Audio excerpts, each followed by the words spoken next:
Week of NECC play continues with Rainbow Six Siege action here. On Tuesday on Time to Light, joined alongside me is Santos for the York College Spartans taking on the Hocking College Hawks. And Santos, you've taken a look at the numbers. Tell me right off the bat, what are we looking at for this matchup? I've got to tell you, man, they're not pretty. Hawking sitting at 2-4 on the season, but if you look at their match history, they only have one real win. The other win coming off of a forfeit. And then for York College of Pennsylvania, I mean, things not much better. They still have one less game played when compared to Hawking, but still only 2 games won. And one interesting number that caught my eye, time to light, is the fact that Hawking over the last 3 weeks of play have only won 4 rounds. So really not even enough to win a map, turn things around in tonight's matchup here. Well, if you look at our standings here in the Navigators division, you can see Hawking down at 8th at 2-4. Again, one of those matches is a forfeit victory. On the other side, York College at 2-3 with no forfeits for or against, only one or -1 round differential, looking pretty good for them if you ask me. My big point is you never want to face a team on a losing streak because everybody's always going to break their losing streak at some point, but you always want to face a team on a winning streak. And if your college is looking a little bit better, I think I may favor Hawking this week. I think so too, but the problem is with that statement, Tom DeWitt, is that both of these teams are coming in on 3 straight losses. So, like you said, one of these teams are going to have to break that losing streak. The question is that who's it going to be? Is it going to be York? Is it going to be Hawking? Well, let's figure out what our lineups are for York and Hocking. Taking a look at Hocking first, the unknown R6 for our observer, unknown or unnamed gamer, not unknown gamer. Jacob C324, sup__kid, T-Bone 8015, and Kid. You're gonna have to say that one. You know what? I got you, brother. It's Kid Uchiha for the final Hocking College Hawks player. So if you're a fan of Naruto, then you're going to know exactly who that is. And if we take a look at the other roster, you're not? How are you not a fan of Naruto? That's beside the point. CyberX, Guardian Shocker, Row, Fun Size, and Mustard for the York College of Pennsylvania Spartans. Couple freshmen on this team, and then a few juniors as well. So a lot of bucks on the board here. And honestly, I'm ready to see what's going to go down between these guys.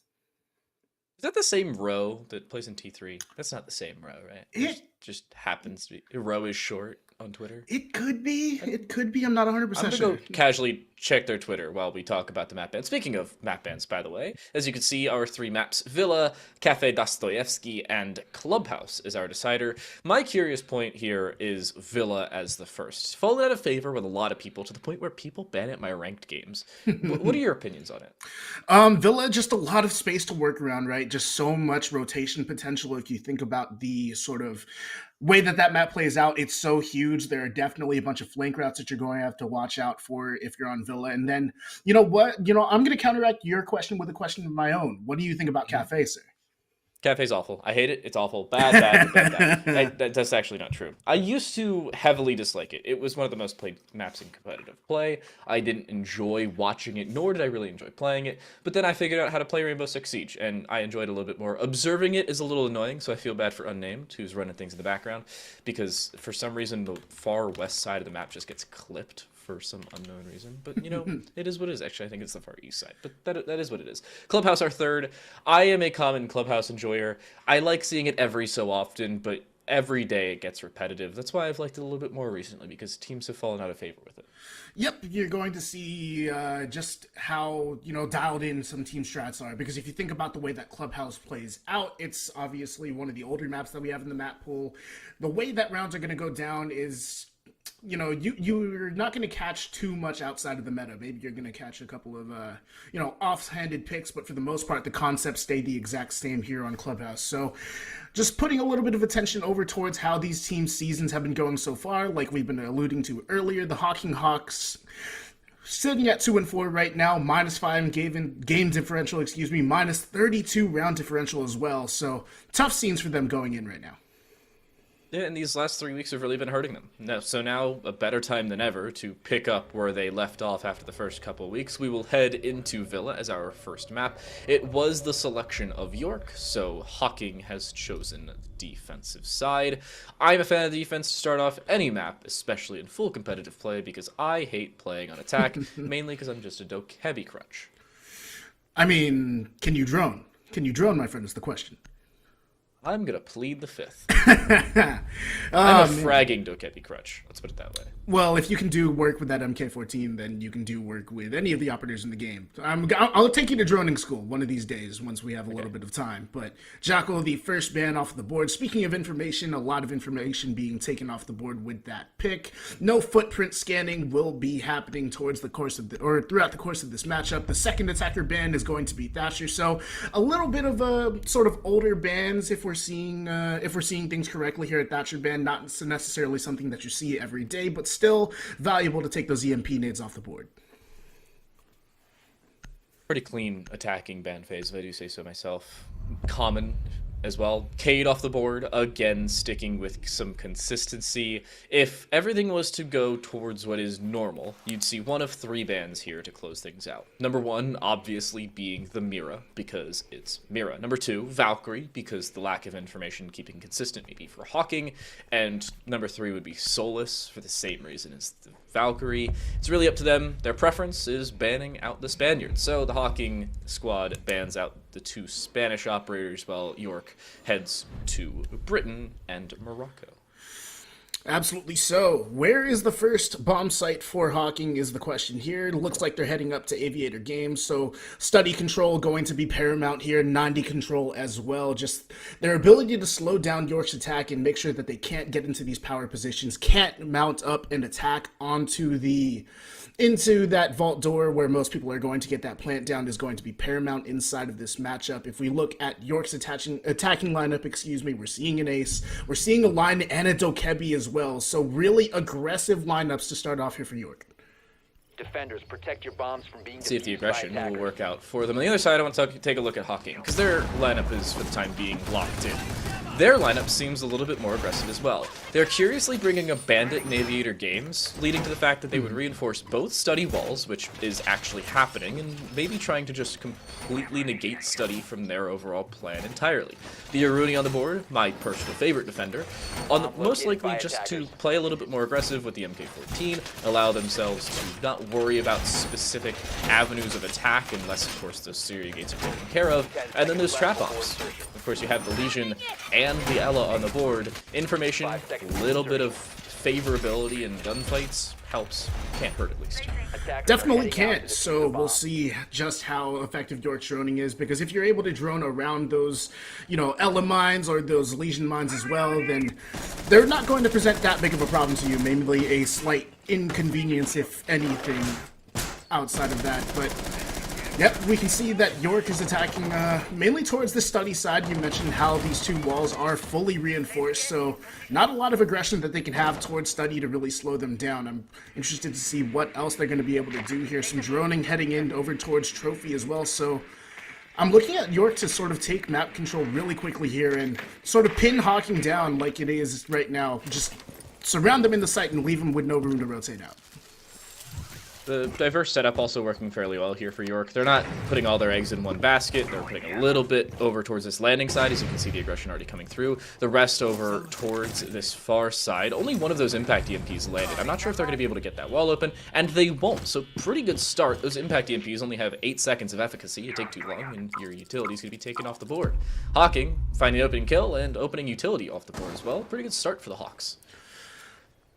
Turning things around, at least initially here. 1 minute and 45 seconds remaining here. And back to the drone work we go. Hall of Hocking, seemingly, bundled up inside of the site, but that hasn't mattered as of just yet. And yeah, look at this setup here. Mainly everyone on site. I think Kid Uchiha is down below. No, he's actually in Vault. I stand corrected, but all of York just trying to get whatever information they can. I'm expecting those Dokkaebi calls to come out at some point as well. Maybe those Lion charges just to put a little bit of pressure down onto this Hocking defense. And so far, so good for Hocking. Just holding on to dear life. Here comes the calls. Here comes the EE1D tracker as well. And in goes York, just trying to find one of these picks, trying to find the angle, but nothing presenting itself as of just yet. But Supkid taking a little bit of damage and feeling the pressure. smart setup. T-Bone forced out to the open, but still wins the gunfight. It's the most important part of the engagement. A follow-up from Jacob with a Scorpion, dropping another, and Supkid from long range, unsuspectingly dropping the Mark 14, even with that lesser efficacy. It doesn't matter. Really good start from Hocking as they lose only one player in the entirety of the round. Clean finish as well. York are taken care of, and Hocking win Aviator games.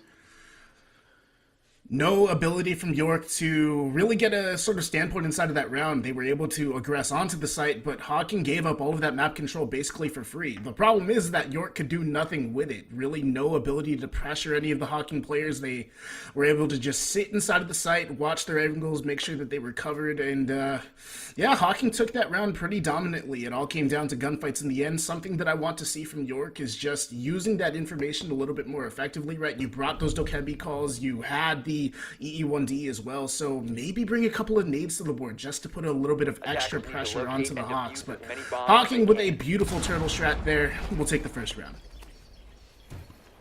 No roam, really, whatsoever for them. The extent of their overextension was a little bit of control towards the long hallway for the first, 8 seconds, and then they were like, well, we don't want to leave the site. Write that one down. Write that down. Write that down. York now needing to switch things up. Expecting Hocking to play a turtle strat at this point, I think should be their main goal, especially with a consistent operator lineup on the defensive side. The two main changes, obviously, we're seeing are the Maestro and the Frost. Obviously, the Lucy's different, but not that much different compared to what was that Ella. Different weapon, sure. Similar utility usage, whatever. The point here for Hocking is playing to their strengths. And if their crossfires, like we saw in the previous round, work again, I'm scared for York, because York has to use utility dumps on a consistent basis to clear them out. Now, granted, there's very little utility denial on the defensive side, the extent of it maybe being Maestro, sure, Butte, a question, but the rest, not really. Will they be able to deal with it is the question. Already a sort of different approach to the attacking for York, taking control of the kitchen to try and get a little bit of nade pressure, I'm assuming, onto Kid Uchiha, who's playing on that bandit. If they are able to aggress onto that triple wall, they'll be able to cut off a lot of the site and leave themselves open up for a plan. I mean, 2 minutes and 15 seconds off the board, and again, York taking a lot of map control, putting a lot of pressure onto the site. Question is what they're going to be able to do with it, because if Hocking is able to continue what they did inside of that last round, they can just sit back once again and just win all of their gunfights, and they have a lot of advantageous angles to play off. Hocking's playing a very complex game of hide-and-go-seek, and I am all here for it. Ro setting up a nade. This needs to be timed to near perfection considering the distance, and it isn't. About 30, 20 damage done, give or take, but not enough to write home about. T-Bone's still more than safe in this position, will back away even a little bit, but not all that much damage done to be consequential to the round. And you can see York has switched up their game plan. Going 90, again you see an outside to 90 take, but Fun Size and Mustard both got caught in frost mats. They both jumped in without droning, and they both forgot to look down. So, already man disadvantage situation. They have one more frost mat to deal with. They're also going to have to deal with the operator herself. CyberX going down to the unknown, and suddenly we're down to what is effectively a 2v5. Ro has made his way all the way to the top, but immediately gets his head taken off. That's Supkid finding that kill, and it's all down to Guardian Shocker on the Dokkaebi to try and make something out of this round. But again, just sitting back, turtling back, working perfectly here for Hocking. Question is, will Guardian be able to make something out of this round? The flank coming in through from Kid Uchiha, Guardian Shocker had the air jab to try and cover off a little bit, but again, just biding your time as Mustard Gaiden goes down. Fun Size is caught inside of the frost mat as well. He'll go down, and we'll eventually have that confirmed 1v5. Guardian just trying to make his way into the site, burns one of the flashbangs once again, but really there is no hope inside of this round. He's just kind of wasting time here, will not even find a kill. Jacob C will pick that one up, and Hocking College, 2 rounds in a row here. They got, what, you said 4 rounds in the last 3 weeks? They already have 2 in the first 2? Looking pretty good thus far here in week number 7. If I do say so myself, at least. Hocking, on the other side of things, or York on the other side of things, need to, I think, make up for their shortcomings earlier rather than later. Right. If they can pick up a few kills, at least create some more space for them, because in the last couple rounds, the extent of the space they've created is what Hocking has given them. Hocking is just turtled on the site. Sure, York has been playing with a decent bit of map control, but all of it was completely uncontested. They didn't gain any defender health or utility off the board off the back of it. They need to play a little bit quicker. And you could see in that 1v5, there's only 25, 30 seconds left, or technically 3v5 if you count 2 down players off frost mats. But, I mean, either way you look at it, it's not looking good for York off the bat. Hocking playing very well to start things off. I was optimistic, and I'm very happy I was optimistic. I'm very pleasantly surprised by their showing this far. Me too, Time, and another area of concern for York is the fact that they only have 1 kill throughout the course of these first 2 rounds. Definitely not the conversion rate that you are looking for if you are York. One of the points that I brought up inside of that last round before it went off is the fact that they need to find a way to displace some of these Hocking players. We mentioned how Hocking is sort of going for this turtle strat, if you will, just sitting on the side of the site and waiting for all of York to come to them. York need to find a way to displace some people. Maybe you do that through some vertical play and Swiss cheese the top floor and get some vertical pressure going. Maybe you do that with some grenades. Just something to displace some of these Hocking players. Well, they got the buck. Pretty good start. Any utility there for the defensive side? I really don't see any extension whatsoever. And Hocking, they're, again, playing to their strengths. Hanging out bottom floor or on the site specifically, reinforcing what's around them, and giving away map control. They honestly do not care about the top floor. Maybe not the most advisable thing, but at this point, it's working fairly well for them. They're playing to what's already worked. The old saying is, if it ain't broke, don't fix it, and they are employing that to the fullest extent possible.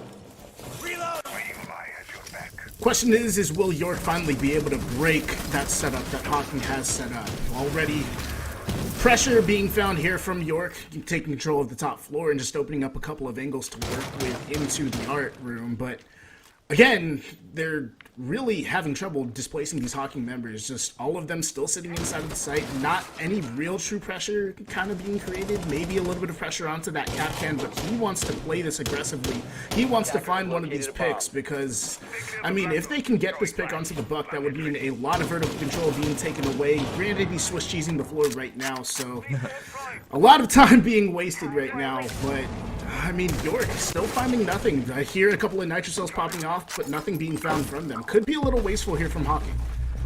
The 2 points that I could say York could do better on, number one, while they are Swiss cheesing the floor and opening all the sight angles from above, they need to have somebody actively watching them while they open them. Fun Size picking up that kill is a pretty good start. The other note is if you're opening up the top floor and creating some space for your team horizontally, your team has to take that as you are making it vertically. And that just was not happening, and honestly still isn't, as they've run out of that top floor pressure. There goes the EE1D. Here's a swing from the unknown with the ACS in hand, by the way, looking for a kill, but will not find it, at least not right off the bat.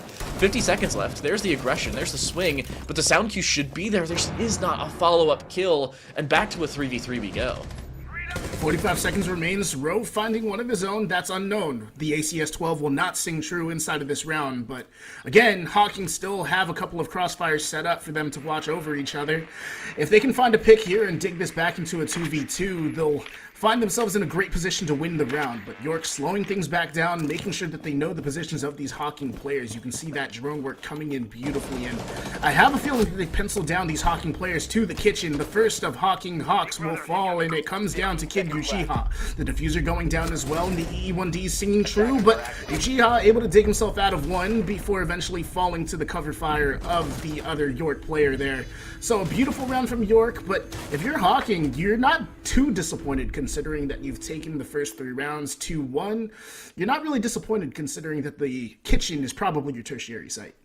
Yeah, and especially considering how well that round went until, honestly, it just didn't. There was a real breaking point for them where you lose your Maestro, maybe a little bit of over-aggression can be measured, but overall, still a fairly good round for them. York made the adaptations required, though. They played a little bit more aggressive early on in the round, taking advantage of their real estate, rather than just taking it really quickly and then just, I don't know, sitting there for a minute and a half. Yeah. Hocking, on the other side, now looking to do exactly what they did in round number 1. Almost to a T, to the point where they have 4 of the 5 exact same operators. And honestly, I like it. I appreciate it. The only difference, no Bandit this time around. I think the Bandit was a pretty good pickup, if I do say so myself. It worked for Study. They basically disallowed any control on that side of the map. They decide better of it, though, so I'm curious to see how this one works for them with the switch to a 1. Maybe those mute jammers will be placed towards the walls, but you can see they're trying to deny a lot of information as well, so maybe those mute jammers will be spread a little thin. I'm wondering how the Hocking defense is going to adjust to the fact that they don't have a bandit, because you're right. The fact is that their turtle strategy worked because they were able to limit the angles that York could create, right? They had the a Selma charges creating angles here inside of this sort of 90 hallway, but really no pressure coming in towards Study. So really all the Hocking Hawks had to do was train their guns towards the holes that York were opening, and it worked out perfectly for them. So hopefully they're not spread too thin with the absence of a bandit here in this round. Seems like York's going back to what they tried all the way back in round number 1. Fully droning things out. Again, I appreciate it. Doing your due diligence, cross your T's, out your I's. Do they clear out Astro, though? That's my real question. Yes, they do. Kid Uchiha has been forced out, so that information is gained here for the attacking side. And Kid Uchiha is running for the hills, or the trenches at this point, all the way down to the bottom floor rather than flexing across the top. Probably a smart decision, all things considered, especially considering where York is already on the map. And again, we were talking about this during the pre-show, right? A lot of rotation potential. So, although the turtle strategy is one way that you can play this map, I certainly like the sort of roam setup that Hocking has put up. I say setup, it's really... Oh, wait, no, there are two. Never mind. It is more of a setup. They have Jacob and Uchiha, as you mentioned, just kind of roaming around the map, making sure that... or trying to get a flank going potentially onto the York players, but really just putting pressure and wasting time at all. If at all anything, Unknown tries to go for that same peek into the 90 hallway, will get punished this time around. Jacob falls as well, so Hocking trying to change things up on their defensive look and not finding the results here. No, not at all. Their flexibility is costing them this time around. A 2v5 at this point. Supkid being forced out from behind the bar. The EE1D has detected them as they already move well inside of it. Out go the calls from Dokebi, ringing the phone and obviously giving away the locations already found.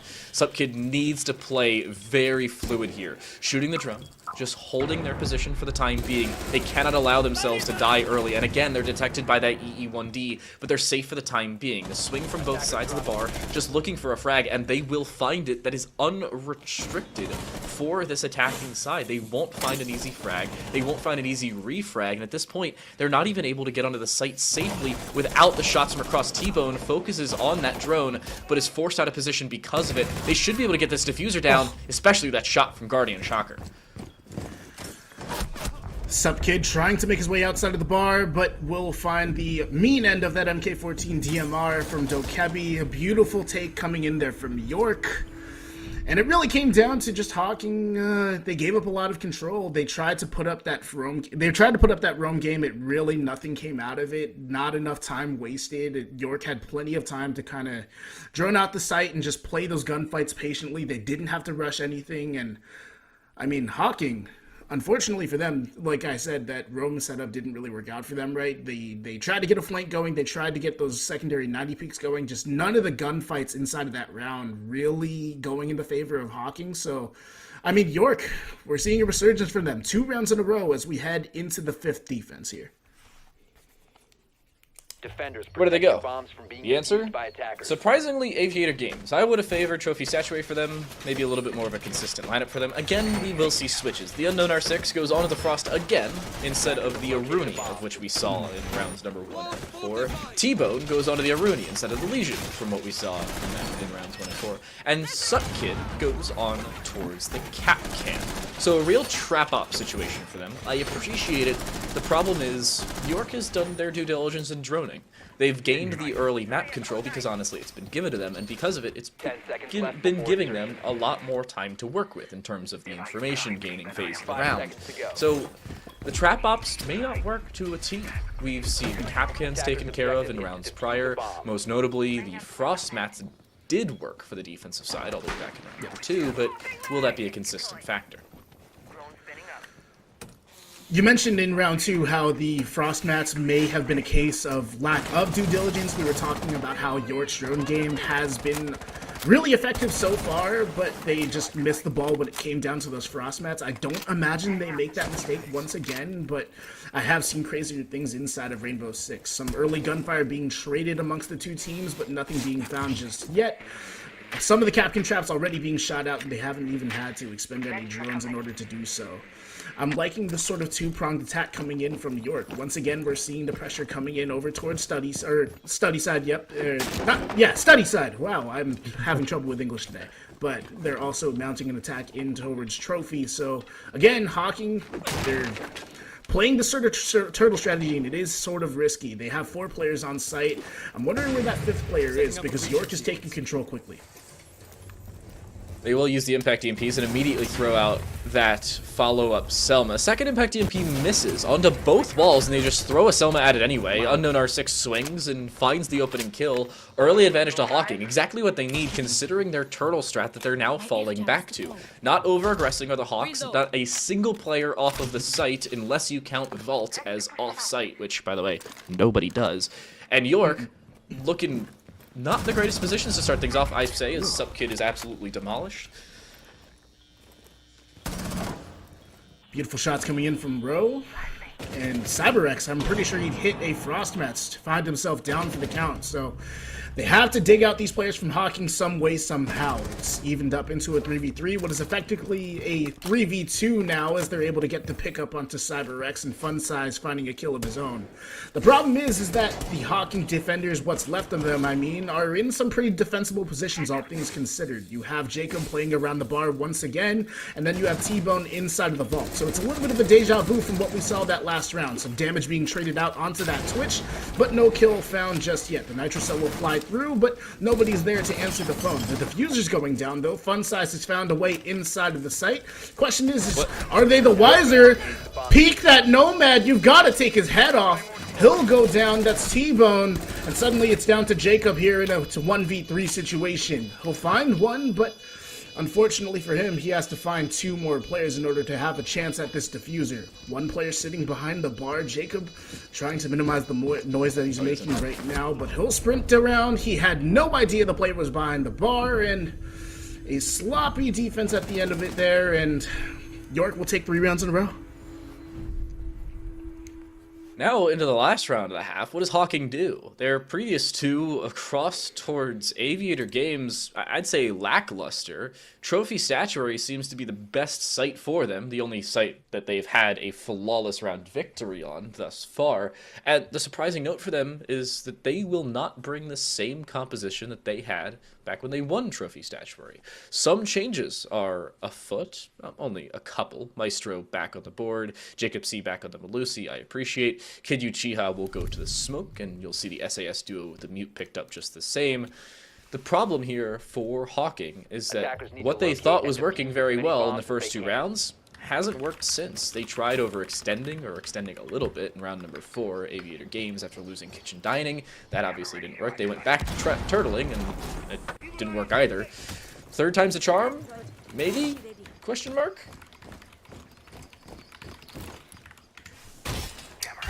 Maybe. Maybe so. Not 100% sure. 20 seconds remaining and a completely different site setup that we're seeing here coming in from Hocking. I mean, the same sort of concepts are coming in there. We're just missing that bandit that we saw in the last trophy defense, so I'm wondering again, where are they going to pick up for that? We're seeing that Maestro being brought to the board once again, so some information to be gained through the use of those bubble cameras. I'm wondering where they put those. A lot of information being brought to the board here from Hocking. You see the bulletproof cameras being taken on board with them as well, and then obviously the Malusi Wubs. You have those Legion mines as well. So Hocking have plenty of information to play off of. I'm just wondering what they're going to be doing with it. All the information in the world can't win you anything unless you actually take the control that you need off your information. They will look to play that info. And the last time we saw Trophy Statuary, by the way, it was a master take. They tried it, and it didn't work overall because of those frost mats. But a lack of frost this time around. A little curious for Hocking, but if they're thinking, oh yeah, York will look for it this time around, why waste the operator selection and go something else? In this instance, the Legion again, which I appreciate. Guardian trying to clear their corners and make sure they can clear a flank, but no flank this time around, unsurprisingly enough. You can see in the right side of your screen 4 players through the X-ray, all chilling on site. I think that's going to be a consistent notion. Rowe, I think that nade's a little bit too far right again. It is, but this time does a lot more damage than we saw last time around. Down to 50 HP is Kid Uchiha, and will stay about that point. Duties in place.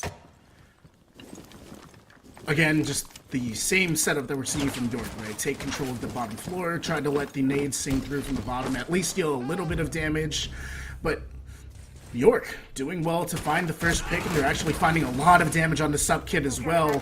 Hocking able to answer back with one, but they find themselves in a man disadvantage situation. A minute and 25 remains, and York already pretty much have the site surrounded. Hocking have to do their best to dig themselves out of this tough situation, letting their guns sort of ring true, just putting a little bit of pressure on York, making sure that they can't just peek these angles for free. But again, so much control being taken here from York. Master fully in their favor. What's the plan for them now? The Maestro's still on the board, so not a free plant for them. They have to be able to take further past that, and they do, straight into Astro. A second swing is there. A reverse drop shot for Jacob doesn't work, instead dropped by Rowe, and a 1v3 just not gonna go their way. Rowe a clean double to close out the round, almost shooting his teammate, making it a triple, but it just does not come true. And York, a clean finish to the first half. They drop the first two, they figure out what was not working, they adjust, and they turn it into 4 consecutive attacking round victories. So, my question now is, how is Hocking going to respond, right? You've lost 4 rounds in a row. Maybe you could be a little down in the dumps in terms of your mentality, but I'm hoping that you still have your, your mental fortitude about you, right? You get to start pretty much anew here, as Hocking will call that timeout. I'm assuming to, talk things out here on that offensive side, as well as maybe get a couple of things sorted out within their game. But yeah, Hocking, unfortunately for them, not a pretty end to their defensive half, right? We saw them take the first 2 rounds pretty decisively, right? York only had 1 kill throughout those first 2 rounds, but ever since then, York making the adaptations necessary, and suddenly we find ourselves in a 4-2 scoreline. 4-2 usually favors the defensive side, especially on mostly defender-sided maps. A brief statistic for you, if you're at all curious. Did you know that... I forget, actually. Hold on. I need to relook up my statistic. But this was courtesy of Peak, who I believe still runs some NECC broadcasts every so often. After the first full week of play, North America in professional esports in Tier 1 was the only attacker-sided region with a 52% attacker-favored win rate. Every other region was defender-sided, with the most defensive-sided being Asia, Oceania, and Southeast Asia, the first 2 of which being at 64%, Southeast Asia being at 70% favoring the defense. Maybe maybe us as North Americans, like, we just do really well with aggression, right? Like, maybe we're just Old W.exe. Yeah, I mean, you forgot the shift key though. You got to sprint into sight, and Why are you sprinting, Bio? I had no idea on that day either. But nonetheless, I mean, your statistic definitely brings up a lot of validity here, right? Maybe the attacking side just has that edge inside of North American play, and maybe Hocking is going to be able to do a lot with their attacking side. It's interesting, that you bring up the other regions as well. I'm wondering, maybe what different meta changes that we have, or different metas that we have amongst the different regions, will give them that sort of edge on the defensive side. That's a really interesting percentage that you bring up there. I love the stats, especially when it's a little bit more consistent across the board. Obviously, looking at Oceania and Southeast Asia, including South Asia, is a little bit more difficult because they have less rounds overall, considering less teams. But it's still an impactful point. Japan is also included in that conversation, for all of you curious. If you're curious at all, because, well, we have a second, as to the attacker win rates across the board in every Tier 1 region, not including Latin America, because at the time that this graphic was made, Latin America had not played any games. Europe's at 44, North America 52, Brazil 44, Japan 46, South Korea 49, Asia and Oceania both 36, Middle East and North Africa is 47%, Southeast Asia is 30%, and South Asia was 42%. So, TLDR, my friends, go ahead. America and South Asia, America and South Korea, alongside Middle East and North Africa, alongside Japan, are the best of the attackers.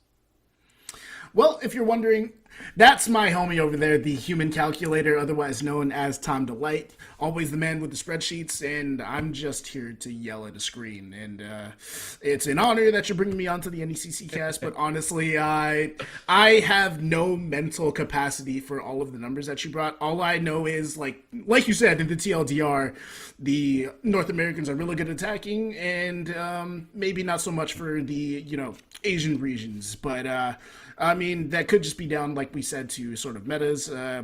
We apologize for the delay, by the way. We are trying to get everybody back into the lobby and trying to get things back and popping, but time. I mean, let's sort of dial back our focus into the game here, right? We saw 6 rounds of play now. Hocking made the turtle strat work out for them throughout the first couple of rounds, but after that they were getting pretty much dismantled on the defense. So what do you want to see from their attacking side? What can we apply here? What fundamentals should we apply here to get Hocking back in the win column? In comparison, the attacking side has to play a little bit more favorably towards information. Obviously, their defensive side had a similar notion, but more of a turtle strat. You can't turtle in the attacking side. You will not win a round from spawn unless you're playing on border from East Vehicle spawn with a Cali, and they just keep peeking you. It's not going to happen. I'm sorry. Hocking, at this point, I do like their lineup. The Brava on the board, maybe to counter out either the Bandit or even that Aruni, maybe the Jaeger, but really not a favorable operator to hack. The Ace to card breach, the Gridlock to lock down those flanks, understanding that York could play a little bit more of an aggressive defensive side. We haven't seen them play the defense thus far today. The Zero, again, for information, and then the Sledge for a myriad of different reasons, notably soft breach and nades. Also, a little bit of fragging, without frag grenades being included in that conversation. I like their composition. I think I like their setup thus far. It seems to be a little bit more one-dimensional than we saw from New York in the first couple rounds. But if they know what they want to do and they have a definitive way to do so, then go for it. Maybe one-dimensional is the way to go. When you have a one-dimensional attack, your best bet is to put a lot of pressure onto the defense, knowing that they have limited members on the site. You saw the roam setup that York had. They had Row playing pretty distanced off of site. You also have this player sitting inside of 90. I think your first priority here, if you are Hocking, is to try and eliminate fun size and just create that space for you to work around, right? You will have to expect Row sort of roaming around and, expect that flank. That is the big reason as to why they brought that Gridlock, just for those track stingers to, buy yourself a little bit of space. So right now I'm looking for Hocking to, pick up the pace just a little bit here, and you can see that they're doing just that. They have study control, and they're really just trying to put a lot of pressure on these walls. They're pretty cautious, as you would, as one may say it, because you can see the sort of pressure that they have here. They're playing off of this soft wall. That is a risky position to be playing if you are unknown. There's potential for his head to be taken off at any moment. Right now, he's cutting off a lot of the site. If York try to rotate out, it could be a situation where it doesn't really work out for them. But Supkid will be taken down. So again, this Rook sitting inside of 90, holding a very crucial position. Hocking need to find a way to deal with him, and they got to do it fast. I think Ro's going to find a follow-up kill as well. T-Bone's made a decent bit of noise, but now so has Ro. They'll look to melee out this barbed wire, try and find any information they can, but this crouch walk forward should cost them their life. Ro is actually dropped behind them. A sound cue that has not been heard, but Fun Size hears the sound cue from behind, but still cannot win the kill. The Para AR comes out on top and at least picks up something. Ro from behind, however, does find an immediate refrag. Cyberx, aware of the study aggression, it may very well work out for him, with Guardian there for some redundancy. The problem, there's only one avenue of attack. This is where that one-dimensional push can cost you. Kid Uchiha looking to aggress, maybe through that study wall. There's information as the bandit's whereabouts, and there's the ping. There's the kill to follow up. That's exactly what Hocking needed. The problem is, now can they turn this into a round victory while equalizing the man count? They have to retrieve the diffuser, they have to get onto the site, and they still have to pass by that Aruni who's playing inside a vault. Kid Uchiha turning the attention at least, but that proximity alarm gives away the fact that Jacob is on the far side. There's a spray from in front, but timing costs him. Kid Uchiha almost finding it, but Hocking a little too slow on the draw. York endure and win 5 straight. 5 straight rounds, but there are a bunch of positives that you can take away from that round if you are Hocking, right? The gunfight in 90, you know, that could have gone either way. The Rook was just playing in a tough position to shred people out of. That 90 hallway is certainly a power position, and then they were able to, you know, they were able to get some control. Like, they were able to push out into that 90 hallway eventually. They took down that Rook, and then, you know, like we said, that one-dimensional attack, they had something going there in the beginning, right? They took over control of the brown stairs. They eventually made their way into study, and I like the information that they were playing off towards the, you know, later parts of the round, right? You saw the yellow ping there. They were able to take out, I think it was the bandit, but whoever it was behind that softball. So some positives to take away there from Hocking, but same can be said for York, right? A lot of chaos being brought in again towards that 90 hallway. Also, Row on the flank was incredibly dangerous. So yeah, a lot of positives to take over from both sides, really. But at the end of the day, it is still York with all the momentum in the world sitting at a 5-2 scoreline. Most importantly, the round victories continually mounting at this point. A few switches, not really going to bring them all up at this point. You can see them. The alibi, I think, the most important of those. Again, leading to some York aggression. I think they want to play a little bit further forward than they did in the previous round, bringing the fight more towards Hocking rather than allowing Hocking to just walk right by him and find a couple free kills. Hocking needs to make sure they drone. With the information denial there for the defensive side, they have to basically just cross their T's, dot their I's in every aspect possible. Because Row at this point, if they do not get droned out, that's a free kill. Luckily they do. So Unknown has the information. Now they need to be able to find the kill. Will they be able to get the pinch going onto Row? Like you said, that is the biggest question. Row flicks away at the wrong time. Kid Uchiha takes advantage of the timing and with some clean shots will take down Row. So far, so good for the Hocking attack. The drone game definitely working out for them. And now they turn their attention over towards Fun Size and eventually making their way up towards that top floor. Will they be able to sniff out Fun Size inside of that pantry is the question. But again, you've bought yourself so much space because you've taken down Row. Question is, again, will they be able to take down Fun Size? Will they be able to aggress onto the site and start putting pressure up here? They're doing so with the Osa shields, but again, Fun Size is just content to sit here. Here's the aggression for Hocking. Zero will look to penetrate the floor and find information, but not actually seeing anything in towards Trophy itself. About half the round gone. Decent bit of control gained, most of the bottom floor notably, but still having to clear out this Mozzie. The Commando 9 does a little bit of damage, but again, nothing to really write home about. T-Bone, however, now taken care of. The 9mm C1 comes out on top of that engagement and evens out the man count. Favors now towards York College of Pennsylvania as they are picking up everything they can. Kid Uchiha looks away at the worst possible time, gets caught with timing, and is down, but not out just yet.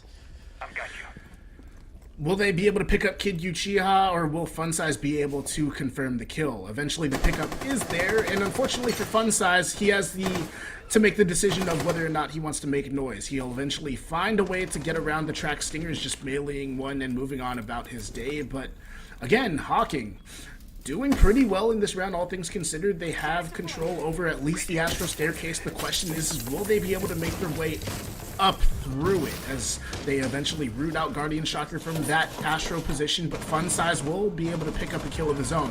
Subkid eventually decides that it's his time to shine, but doesn't notice the punch hole in the wall, and now it's a 3v1. The Unknown here is the last player remaining for Hocking.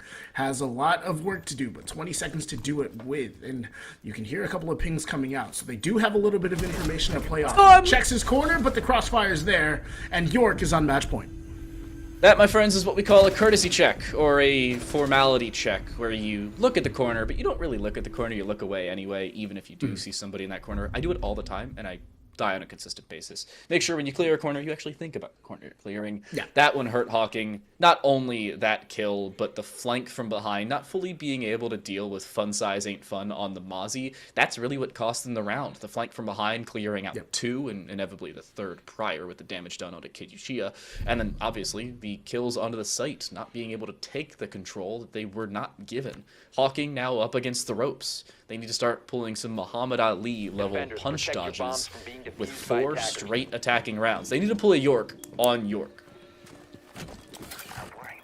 I like the way you put that. The Muhammad Ali punch, floating like a butterfly, stinging like a bee is what Hocking needs to do here to put themselves back inside of this matchup, right? And again, they've shown a bunch of positives. They had those first 2 rounds, but unfortunately the steam is all lost. But they are showing some propensity to get some kills. They're showing the propensity to get some map control.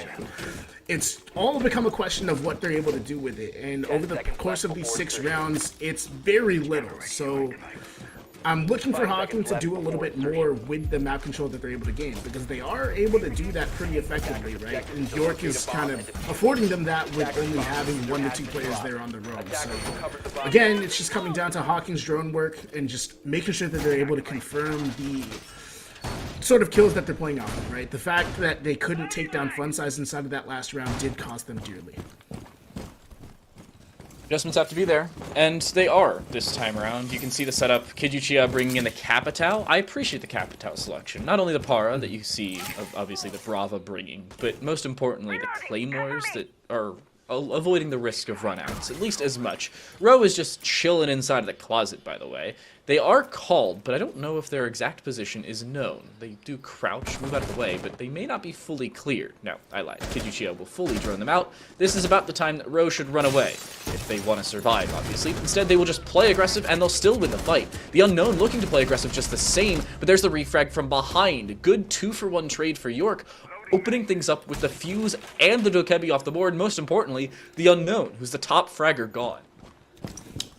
And the Fuse taken off the board as well, so the hockey pucks will not be coming in through the floor. So, like you said, he's the top fragger. He's also one of the more influential operators that Hocking had on the board in terms of being able to flush out these York players, and they also weren't able to take down Fun Size. So they need to find a way to confirm this kill. Once again, he was looking to aggress back onto this top floor. You can see him slowly approaching back towards this Hocking sort of setup that they have on this top floor. The question is will Fun Size be able to find a kill? Slowly making his way back up towards this top floor, but again, nothing found just yet. And Hocking actually making a lot of good work up here. They're able to make a little bit of work off the floor. They're also destroying the hatches as well, so they've got to find something here, but Fun Size is super patient.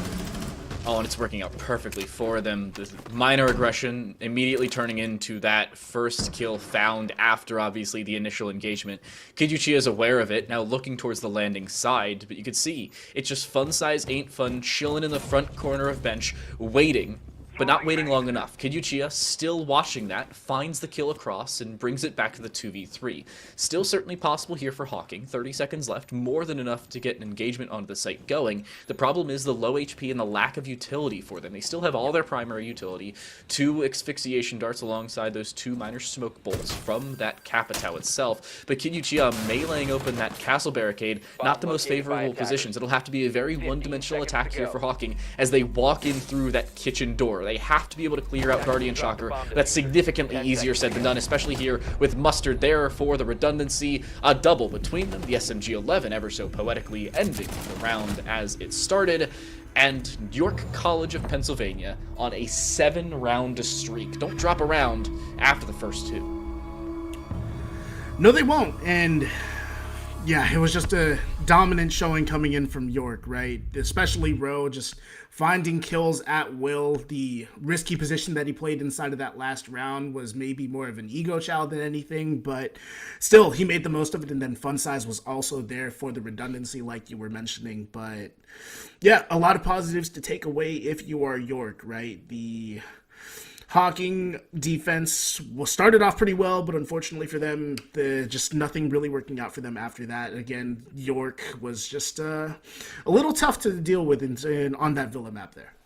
The flexibility worked out a lot better for York. As soon as they lose those first 2 rounds, they change their attacking style. It works out perfectly for them. They turn it into 4 straight round victories on the attacking side, and then they close it out with 3 on the defense, completing the rotation and completing Villa about as cleanly as you can, bar those first 2 round losses. They'll close things out 7-2 and go on to their own map pick of Cafe Dostoevsky up a map. We'll see if they can close it out in 2 when we return.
Map 1 looking pretty clean, all things considered, for York College of Pennsylvania, as they run away with Villa after only losing the first 2 rounds, and then they stopped losing. They decided they want to finish things up and move on with their lives. So we'll move on to Cafe Dostoyevsky as our second map of play. I'm Time to Light, joined alongside me is Santos. It's the 2 and 3 Spartans taking on the 2 and 4 Hawks from Hocking College.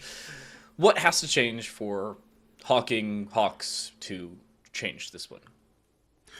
Honestly, I think they need to be a little bit more dynamic, right? The whole turtling up inside of the site on their defense isn't going to work out for you, unfortunately, outside of maybe a couple of rounds where you're able to slow down the attack and limit the amount of angles that they can have on you. And then in terms of Hawking's attack, I would like to see them try out maybe a multi-pronged approach. It is going to take a little bit of coordination, but it ultimately sets yourself up for success in the long run. So here on Cafe, I want to see a little bit more dynamic play coming in from Hocking. Just show a couple of different looks and make York have to react to you.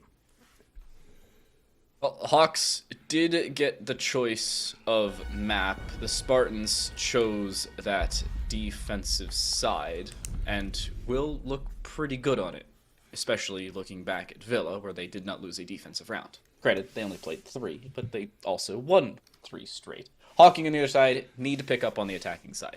Cafe is a pretty good map to do so, one of the more attacking favored maps in the current map pool. And if you're looking at Hocking, you need to say pick up map control and, most importantly, favor verticality, because it seemed like they wanted to, just not being able to do so as cleanly as they please. Yep, you need to be able to do it safely is the biggest thing that I want to see if they're going to go for any sort of vertical play, because we saw a lot of instances inside of that last map on Villa where the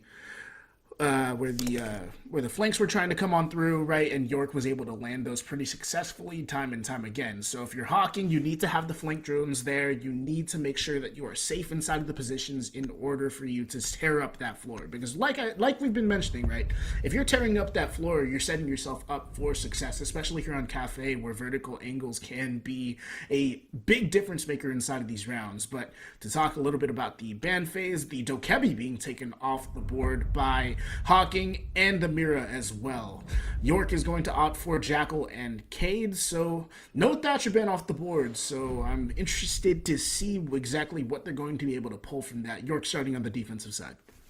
The carbon copy bans from our previous map, just Thatcher out, Dokebi in, or technically Thatcher in, Dokebi out, depending on how you look at bans being in or out. It is what it is. Hocking, I think having a Thatcher will only be favorable to them on the bottom floor. Really the same case with anybody, so banning a Thatcher is really only effective for one of the 3 or 4 sites, depending on how many you play on that defensive side. They'll start on Bar Cocktail, and looking at their defensive setup, it's about what you'd standardly expect. Valkyrie on the board, so you play it for information. My favorite of Valkyrie spots, really the top floor of Cafe. The Aruni, again, for the same reasons as we saw with the previous map. And I think most importantly here is the time denial, the mute and the smoke on the board, the SAS combo, still playing as cleanly as they ever do. But on the other side, I was about to bring up the Amaru, but Subkid decided for them. Feels bad, man. They're switching up a bunch of things, actually. Opting for the Ace instead of the Thermite, so switching out a Hard Breacher for Hard Breacher. But you are going to get your wish time. The Amaru is back on the board, so we are going to see that Gara hook at some point in the round, I would hope. And then switching out that 0 for the Osa is that final change there for Kid Uchiha. The 2 operators that stuck on the board were the Gridlocks, so those track stingers are going to help you in a pinch in terms of information about flanks. And then the Unknown, primarily there just to frag, but can do a little bit of service with some soft destruction as well. Those nades should play a factor as well for getting this player out of pixel. So they have the tools to to deal with this defense. Question is, again, will they use those tools to the best of their ability? Again, comes down to the fragging. I like the setup for them off the start. Supkid will go back to the Amaru after originally switching to the Nomad. They will switch back. It's the old 1-2 onto a team that can't actually see that you're switching your operator. Attackers have dropped the bomb diffuser. But it's still a different conversation. Supkid, what do they do with the Amaru here? Obviously, you could go in top windows, maybe go White Hall, but they're currently on the north side of the map. Opening kill goes the way of Sully, as they will be subbed in and immediately find the opening kill. Yep, Sully filling in for one of the Hocking players and immediately making his impact known. And what a player to find it on as well. You saw the Reign of Terror that Ro went on Villa. Well, he's going to have to wait a couple of moments to get things done here on Cafe. And the biggest thing as well is that they've taken down the smoke. So all of that time waste that we talked about in the build up to this round, all of that is evaporated. Seems like it may not be condensated after. Really? That's a series of water joke for all of you Liquid fans out there. Not even Team Liquid. Subkid, I believe you have to open that, or you used to. Apparently not anymore. They will just immediately repel forward and find an opening kill onto Cyber. A follow-up is there. Sarah is the return. But overall, a 3-for-1 trade favoring Hocking thus far, and Mustard just barely misses their shot as Sully will find a triple. The super sub comes through, casually finds a 3K, and Hocking win their first round since Trophy Statuary first time around on Villa. There was a lot to unpack on that round, but beautiful play coming out there from Hocking. The kills coming in a bunch of different flurries. It all started with the pick that happened onto, I think it was Ro on that smoke. He'll pick that smoke up again, by the way. And again, a beautiful kill to find. If the round had played out to the point where they needed to get that diffuser down, they would have been in a great position to do so. Those smoke canisters would not have played a factor. But really, Hocking just able to find kills every which way, and then allowing Supkid to Amaru their way up through the floor was costly for that York defense, all things considered. So Hocking, just beautiful pressure all the way around, and then sometimes, I mean, this is a first-person shooter when everything comes down to it, and when you click mouse one better, you're going to find results, and that result is 1-0. Getting gooder at mouse 1 in round 1. We'll see if it works out for them throughout the rest of this map, obviously. Again, just to set the scene. Yes, gooder. I said it. Not sorry. Hocking is down 1 map. This is also their map selection, so I think that's the most important conversation point around this. If they're going to come back, now's the time to do so. York down a round will look to go back to Bar Cocktail. Surprisingly enough, I'm surprised they don't go to the bottom floor. And Supkid is going to play on the Amaru again. Will they go for the same Gara hook up on the Laundry rotate? Honestly, I think it worked fairly well, but they seemingly want to go in towards hell.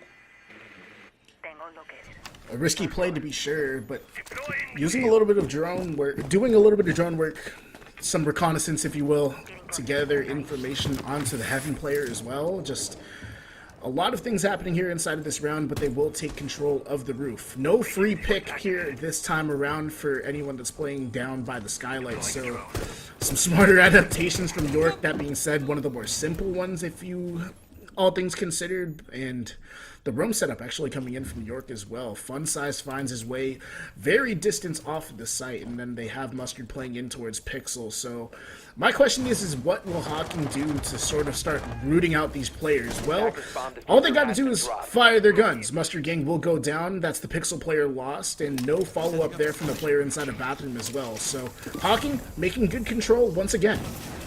Again, a good start, and York having to play from behind, not the most favorable of positions for them to be in. I can't speak English either, apparently. They shot across, the Mark 14 down Sully, and the MPX is able to kill Sup Kid as the aggression with the Amaru does not work this time around. Nade forward, but the ADS pre-placed will take care of that fairly handedly, so no flexibility with utility that time around, and somehow Toxic Babes go through OSA shields, because, yeah.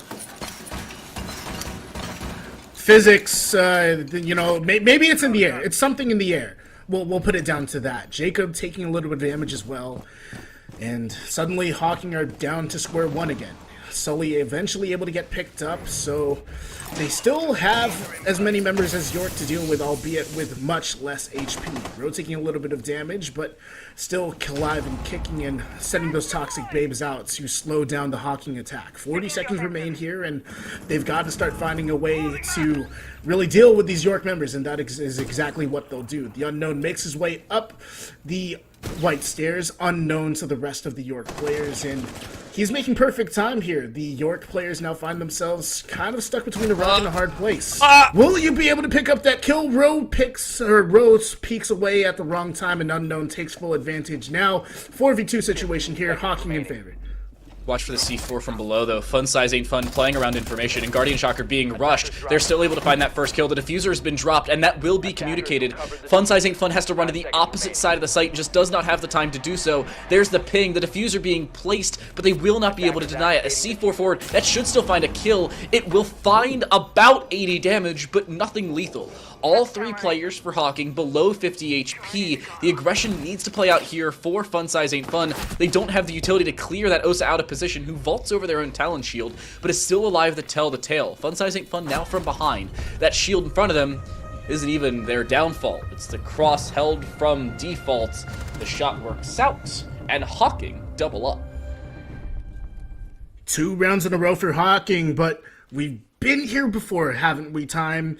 They took the first 2 rounds there on Villa, and after that weren't able to find anything. So, let's see if Hocking can build on this advantage, keep taking rounds, and really show us why Cafe is their map pick. Now, York deciding, hey, we're not going to attempt the bar once more, we're going to make our way down towards the kitchen, and really no better time to do so, right? Hocking has been methodical in terms of taking on to that top floor, and yeah, unfortunately for York, just a little bit of mismanagement of time, right? You had the Valkyrie, who was supposed to be in position to throw out that Nitro Cell.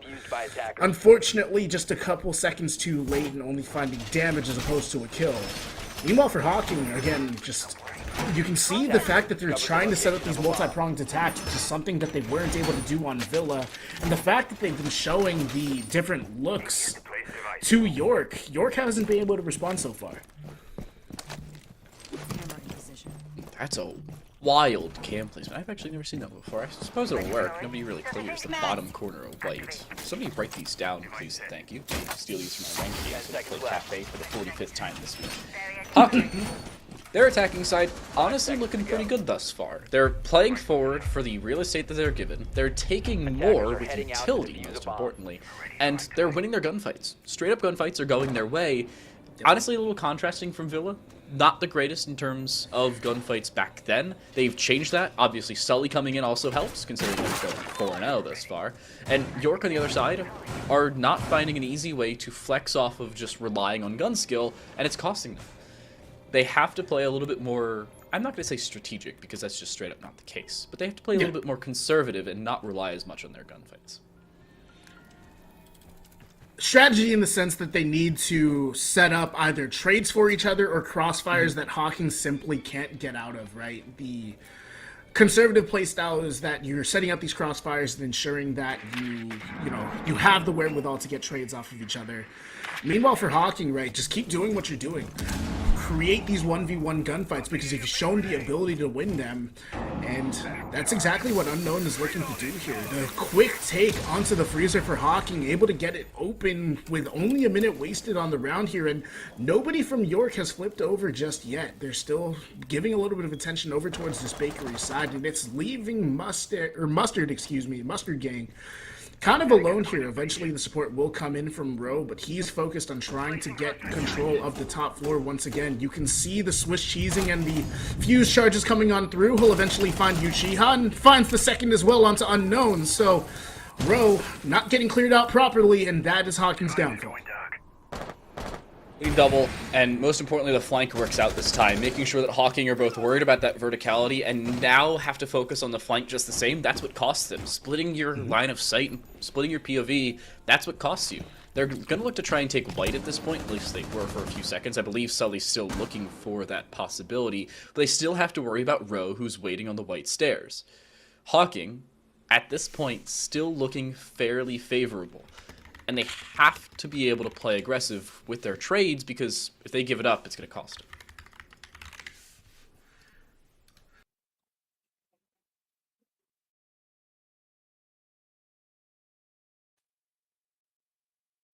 them. For me, my feed is actually frozen, so Yeah, time, back to you. I am still frozen as well. We are still live, well. so I believe we're pushing, but we cannot see anything. So, unfortunately, this is not a you thing. This is an everybody thing. We can't see anything either. Long story short, I still think that the round goes the way of York. A 5v3, low HP on one player, not having much sight control whatsoever, and not having an easy way to breach, probably going to cost them the round in that conversation. Seems like we're going to restart our observer feed. Obviously, sending a feed over the Atlantic Ocean, never the most favorable thing. Not the greatest of things to be ideal, but we'll be okay. We'll get things sorted. We'll get things back underway. I don't know if we can get word from Unnamed, our observer on this one. Did York win round 3? I'm assuming they did, but obviously Hocking's been shocking us thus far, so it's entirely possible they were just absolutely dumpstered as the walkthrough comes through. I mean, look at you with the rhymes, though. I'm pleasantly surprised by your. I think through and through should rhyme. It does. The walkthrough comes through. Oh, it's the same. Yeah. Huh. You know what? You might be the next rap star of R6 casters, but I mean, we'll find something else. We'll get updates to you as soon as you can. We vehemently apologize for these technical delays, but inside of that last round, beautiful play coming in from York. We have to assume that they won the round, right? Just those 2 kills were big. Maybe something crazy happens and the site players just all kind of collapse and they're eventually able to turn their attention Team to kills. those flankers, but we'll find something. Team kills time? Yeah, I said team kills. I mean, I don't think it happened earlier. I don't think that's it. Not in this series. I was playing ranked with Yali, and she decided to shoot Ali in the back of the head. Yali and Alios. Why? In all fairness, it was kind of Alios' fault. He just swung in front of her on the chalet library double window. Not entirely her fault, but it's kind of like poo-pooed around that was already terrible for us. It was like a 3v5, and then went to a 2v5, and we were like, we'll just move on. We'll just move on and GR go next. Yeah, not really much you can do. Wait, no, time. You've won a 1v5 in front of me before. Why didn't you just saddle up and do it? But I was already dead. Well. Yeah, I watched it happen. From the grave. First person, it was great. Oh man, you know what, Time? You're a very cerebral player, and I've always looked to you for that in terms of your play style, and then you're a very cerebral caster as well. But something that you can't do is entry, my brother. Dude. Yeah, no, it's bad. Just shoot back forehead. something I've always done. Listen, entry is a hard job, and that's something that Hocking has been able to do pretty effectively inside of those first 2 rounds. That third round, the exception to the rule, but entrying has been a strong point there for Hocking so far. Well, let's see if it works out now for them. York, I like this decision from them. Something that you don't always see. Team loses their primary site twice. Obviously, they switch after that. At least, hopefully, they switch after that. York obviously did so. They went to Kitchen. And now they'll go to Reading Fireplace. Instead of going back to Bar Cocktail, playing a site they've now lost twice and just it did not work out for them, they will go to a site they've yet to play. Notably a tertiary bomb site for most teams. It's either Fireplace and Mining or Reading and Fireplace. I prefer Reading and Fireplace. What's your preference? Serious question. Do you have a preference between the 2 second floor sites? I like reading. I like reading. Yeah, same. Reading dining. Yeah. Just I like the that double wall that leads into pillars, just because like there's so much that you can kind of do with that as far as the defensive goes, and you can kind of get aggressive on pillars, just swinging outside of that reading door. And I'm kind of I'm gonna come out and say it. Okay, I am not the most intelligent player in the world. Time you've seen that from me before. I am. You look surprised, and I can talk about the game cerebrally, but at the end of the day, I can click mouse 1 better than the average player. It gets me into trouble a lot, and it makes me drop a couple of Owen bombs here and there. But overall, I mean, there's just a lot of aggressiveness that you can bring onto that on that reading bomb site. So I favor that one. It's fair. I prefer. It depends on the stack I'm playing with. Sometimes I have a team that's like insanely good at vertical, and we just go mining because it works out a little bit better. Others, not so much. So reading works a little bit better there. Yeah. I do not know what our current problem is. Seems like we're still having some connectivity issues. Maybe they're just not hitting their packets. It was a like missing your shots joke, but with the internet. I don't know if that one works out as well, brother. No, but it was a shot in the dark. Maybe like our connection. I'll see myself out. I think you need to, sir. I think you need to, sir. But while we try and get things sorted out here, we're going to toss it on over to a short break. But we'll be right back with more NECC action as soon as we're able.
I'm closing a Discord stream.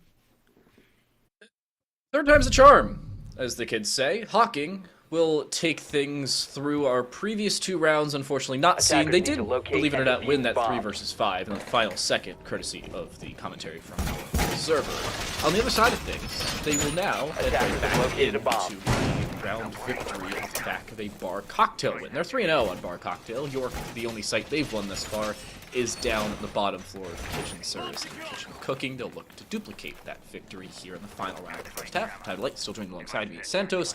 And Santos, Hocking, surprising everybody, it seems. Yep, they've won more rounds in today's playdate than the past 3 weeks. So the fact that they're taking the fight to York is something is sort of a redemption arc that we all like to see. I'm loving the play that we're coming out and seeing here from Hocking too. Like, they've been so effective on this attacking side, right? They've shown a bunch of different looks, as we've mentioned, right? Their bar attack specifically has been brutal, as we can, surmise from the scoreline. But here we are inside of round 6 here. Will they find some attacking success on this bottom floor bomb site this time around? Because this is the only site that York has seemed to have any sort of, gumption on. And unfortunately for them, they're going to have to dealing with another red hot Hocking attack here. It's Fun Size here with the first sort of gunfight, and will lose his life to Sully Slime. That is quite the aggressiveness coming out there from Fun Size. Won't work out for him, and Hocking with a 1-person advantage. I couldn't even see Sully's head, and I have X-ray vision. Somehow Sully saw Fun Size head. Now it is no longer connected to the rest of his body. Nice shot to open things up. There is a return, though. CyberRex will return at least 1. Smokes are up. Kid Uchiha, I don't know how in the world that was not a headshot, but Ubisoft.exe has stopped working. Man, hopefully we don't have to say that much more throughout the rest of this game. But Ro, again, doing what he does best, heading out on those flanks, and he eventually finds Supkid on the ace. The Thatcher has been taken away as well, so a 4v3 situation here for York. They have the man advantage inside of the situation, but they need to dig themselves out of some of these positions. You can see the sort of crossfires that Hocking have set up, and they're using them to great effect. That's Row coming down, and Hocking have all the setup in the world here necessary in order to take onto the site. They want to deal with this Valkyrie, though, that's sitting here, but they haven't dealt with CyberRex. That's Sully Slime going down, and suddenly York in the man advantage. They had all the information as to Guardian's whereabouts, all the pings in the world, but they didn't clear out CyberX in that close corner, and that's what ends up costing them that fight at least. A follow-up is there. The Unknown finds Guardian long range, but they're only on a singular point of HP. Kid Uchiha basically at that same point, considering they're rocking around the OTS. They need to be able to clear out this close corner, and they do, but CyberX is repositioned, and then does so just the same once more. The information's certainly there now for this attacking side, but with 40 seconds left, they still need to be able to find the kills. That C4 misses, but it does take down those Cuba barriers. A little bit easier for CyberX to try and take a proactive gunfight, but they still have to win the gunfight itself. The Unknown has teamed up with his teammate. The information's there, but the bandit still hasn't been cleared out of position. And it'll be difficult for the Unknown to try and aggress onto this bandit, right? Both of them on very limited HP, but one shot and Unknown is going to go down, but he'll eventually find the kill. He has to get this diffuser down, though, and trying to bait out the peek from Mustard Gang, but he is going to have to commit to the plant at some point. Mustard Gang playing this beautifully. The pistol is out, but the pistol was just there to bait Mustard Gang. Again, that shotgun does so much damage once you have these, late round situations, and York able to hold on for dear life and take that defense there of the kitchen. That's the only bomb site that they were able to get a successful defense on, but they won't have to worry about that. They're now on the attacking side. You say the shotgun does so much damage, especially in those late round close range engagements, but when your opponent's on 1 HP, it makes your life a little easier. Maybe a little. I think that was the textbook definition of 1 HP for the Unknown, by the way. Yeah. Surprising, just based off of their HP margins and considering that the MP7 has one of the higher fire rates in the game, that he was even able to find the first kill. Kudos to him, but good refrag and good follow-up there, certainly, for that Mustard Gang mute. Also, first 2 kills of the game for him. Just the same, first 2 rounds for York. 2-4 half, not the worst thing in the world. Again, I was talking about it, Cafe is a little bit more attacker-sided than the rest of the map pool, and it is understandable to see those 4-2 splits going towards the attackers. So this is par for the course, as all my golfing friends would say, because, you know, I golf all the time. I am not a scratch golfer, unfortunately. I have one of the biggest handicaps in the world, and if you've ever seen me put one of my golf swings on Twitter, you know just how bad my golf swing can be. So I just go through Twitter. I've never claimed to be an athlete. I'm putting that out there while you're scrolling around. But to talk a little bit about your Hocking setup, excuse me, I was about to say York. It seems like you're going for a little bit of an extension here into the bathroom, which is something that you expect to see here on this top floor defense. The bathroom, one of the more defensible positions inside of the game. Actually, just using the bathroom as more of a rotation point, really opting to play inside of the freezer and then putting some players onto the roam. A little bit of a ratty play coming out here from Supkid, but it could work out for them if this drone work isn't as effective as it should be. But Ro, it's looking like he's going to sniff him out. Actually, no. He might have missed him, but the gunfire to take out the drone will eventually give away his position, and Ro is just going to use that Ionic clone to try and confirm that. CyberX just face-checking for information at this point. I like the ideas from York. They aren't playing for as much info as we saw from them in the first half of Villa. I'd like to see them just, honestly, play for frags. Supkid playing very aggressive on the dock, now looking for the kill. Their whereabouts certainly known. They will be forced out of position. The EE1D nearly perfectly timed, but doesn't detect Supkid, so he will back away safely, at least for the time being. York's still in a fairly good spot, but a minute and 15 seconds gone, not a single player is inside the map. Could be better for them, other than Ro. Yeah, well, I mean, Ro's not really in a position to do anything, so yeah, you could very well pencil this up to being 5 players just outside of the map or in, you know, positions where they can't make too much of an impact. So, like you said, they really need to start getting on that horse and putting some pressure on the Hocking defenders. It's really been a case of just ring around the rosy, and neither of these two teams really trying to give up that first pick, which would be costly. But as we hit that 1 minute and 10-second mark, I mean, if you're York, you've got to start making your way towards the site. You've got to start putting some pressure down, because right now Hocking, they're just sitting pretty. They're waiting for you to cross into those angles. Patience is working out perfectly for Hocking. They're employing that turtle strat -1, where Supkid is just interrupting seemingly everything for the attacking side. Gemini Replicator will be taken care of, but it's still not an opening kill, honestly, for either side. It's just information to work with if you're on the York half. EE1D goes out. Now's the time to go if you're York. 40 seconds left. Very little time remaining, but the unknown is the first one to fall. The opening kill goes the way of York, as the Spartans will look to aggress. Beeper goes off. CyberX's whereabouts mostly known, at least the general vicinity of which. Supkid does make noise on this flank, though. Should be heard, but nobody's turning. Not at all. The information gained, there's a swing, but they don't clear out Cigar Shop, and it'll cost them their lives. Sully finds only 1 kill, finds a second with the SMG-11. Such a small magazine, such important shots to hit. But it's Kid Uchiha in a 1 versus 3, finds damage only on towards CyberX, and the diffuser's going down. Not a dang thing they can do about it. No impact grenades, and no shots going across. They will be dropped from hell, low HP, and they'll swing to their death. CyberX will find the kill. York will find the opening kill of that second half.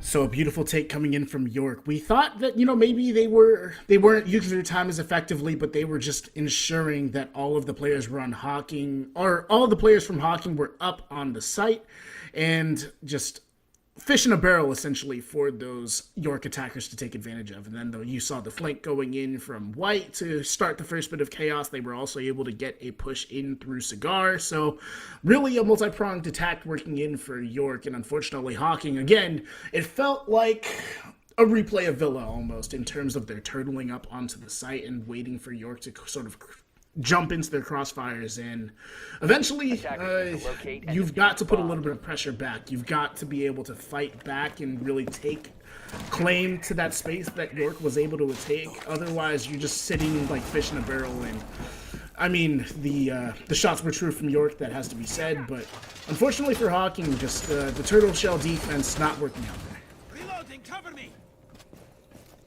York at this point, I appreciate their late push, and I have to say, timing worked out a little bit for them. Mm-hmm. If you see Sully find that kill across and have the ability to drop the Osa, you're probably looking at a completely different round. Supkid setting up that C4, I think that's a little bit of an overused bit of utility. Very easy to clear out if you just throw in a drone. Very easily heard as well, considering the change in depth for vertical sound, but it is what it is. They'll probably still fight the back of it, considering information is a key for the defensive side. One thing is, the Valkyrie hasn't used a single camera. You are one of the big proponents of Valkyrie cam usage, especially on Cafe, so I'm sure that you are not liking the fact that Valkyrie still has all 3 of the cams in her pocket. Eventually, she will start throwing them out. So, yeah, I mean, are you, like, directly patching into the game? Are you, like, talking to Supkid? Because, yep, those cams are starting to fly out. Sully Slime able to pick up a kill as well. That's Mustard Gang going down, and those Talon Shields can be very influential in the later stages of the round. That's Roe also falling. So, York trying to get these entrances in, and unfortunately for them, they're getting picked apart. Dropping too early, not the greatest of positions for them. They relied on those trades in the later stages of round number 7 to really put themselves in a good spot. EE1D will go out. Now's the time to go if you're on the York side, and they will decide to do so, at least mostly, in towards mining. The problem for them will really arise if they cannot pick up a return frag fairly quickly. They cannot cleanly walk across this middle floor and rely on all that information, because Supkid is just going to chill in reading and play around those Valkyrie cameras that they've now thrown out, 2 of 3 at least. And they're going to look to try and continually throw off this attack. If York has to continually look around their backs or over their shoulders while they're trying to push the site, they can't cleanly take the fights they want to. Bomb located by attackers. Only 5 out of the 10 drones remaining, and I'm pretty sure a couple of those are still sitting inside of the pockets, so maybe a little bit of a wanting drone usage. That being said, they are able to sniff out Supkid inside of reading rooms, so not all is lost. We know that Hocking have all of their players pretty much on site. A little bit of pressuring happening on the white stairs just to slow down that York advance, but there goes the drones. They're trying to pencil down the exact positioning of these Hocking defenders as we reach the 45-second mark. Time. They're still on that second floor of Cafe. They need to make their way upstairs and start making something out of this round. 3v4, again, certainly possible, but time running low. Unknown playing in this washroom rotate finds damage, but damage is returned just the same. They have to play a little bit more fluid and not allow themselves to be turtled. Nice punch hole played here for Kid Uchiha, who finds the kill across through 2 bars and a door. CyberRex stood no chance with no ability to find that information. A lack of drones costing York. A nice kill from Fun Size Ain't Fun, but they will only find 1. The shots across from Guardian Shocker miss just barely, and Jacob C will shut him down. Return kill and return around here for the Hawks as they come back with a vengeance. Come back with a vengeance. I like the way you put that, because Hocking has certainly done so, not only in the context of that round, not only in the context of the previous 2 rounds, I mean, where, you know, they lost that first defensive round and they took that one with a vengeance, but also in terms of the greater scope of the league, right? Like we mentioned earlier, in the last 3 weeks of play, things haven't been too pretty for Hocking, right? They've only won 4 rounds. Well, they've already surpassed that in this game and inside of this map even. 5 rounds to their name and looking great here on Cafe. You can see why this was their pick as they head on over to Kitchen for their next defense. The bottom floor they will go. They did win Bar Cocktail second time around compared to York, so York is playing from behind, at least at a bare bones situation. I still think they have a pretty good shot at this map. At least OT is more of a likelihood than them winning in regulation, because Hocking has shown many signs of life, notably on the defensive side of Villa, and more notably here on Cafe, mostly on the attacking side, but still a big conversation point. It seems like Hocking know what they want to do. Reinforcements are put down in due time, they're setting up as they please, and also taking care of a few drones. As you can see at the top left of your screen, as it's now dots, at least 1 drone's taken care of. Big one note, by the way, that I don't think a lot of people have brought up. The new way that utility is noted on the overlay, I am a very big fan of. I love it. It's so much more detailed than it has been. If you've been watching Rainbow Six for a long time, you know that utility counter at the top of your screen used to be just numbers, and frankly, sometimes those numbers weren't exactly accurate. This is a very accurate depiction of the utility that is being brought to the board and also how they are using it. So I'm a big fan of this change as well. You can see drone usage especially, which is the biggest thing that I like about this new UI. But another thing that I like is the fact that we're getting some early gunfights. Sully Slime already inside of an engagement here in this round, and if he's able to take out this thermite, it's going to be a huge boon for Hocking. But all that is exchanged so far is just a couple of pleasantries between these two teams. Eventually, Sully will find a headshot onto CyberX. Only one bullet of HP worth to his name, but doesn't matter. So much damage done by taking that thermite off the board. Small breeze of wind will blow him over. He's so low at this point, but the Unknown still finds a follow-up kill into Row, and that's a big fragger off the board here for York. A lot of map control here for Hocking. Basically a contrasting thought process for them from map 1 of Villa. Guardian Shocker. A shot goes over their head. We're not sure if it actually happened. Did the freeze thing happen for you again? It did, unfortunately. Yeah, it did. Freeze thing happened for me again. So we're going to try and give you an update. We do have a live feed, so I'm going to give you a radio cast as to what's going on. 2v5, now down to a 1v5. We are about 20 seconds further ahead than we were when we were live. And just like that, the round's over. Long story short, Flank from Small Bakery behind finds a double kill. The Vigil that you saw on the top floor finds 2, and Hocking are on to map point. Flawless round coming out there from Hocking on their kitchen defense. Next round they're going to go through is the reading room the next site that they're going to defend, is that reading room / fireplace hall. I kind of like this radio style cast. Unfortunately, you won't have that sort of context, but we're going to make the best out of this situation, TTL, for sure. Yeah, so we're going to keep going with the radio cast. Unfortunately, the pause timer in the game has stopped, so we are not able to pause the game and get everything fixed and then get the game going again. It's actually the main reason why you missed an entire round the first time we paused things. So we'll keep the radio cast going. Hopefully we fix things in the background. If not, you basically are watching a podcast.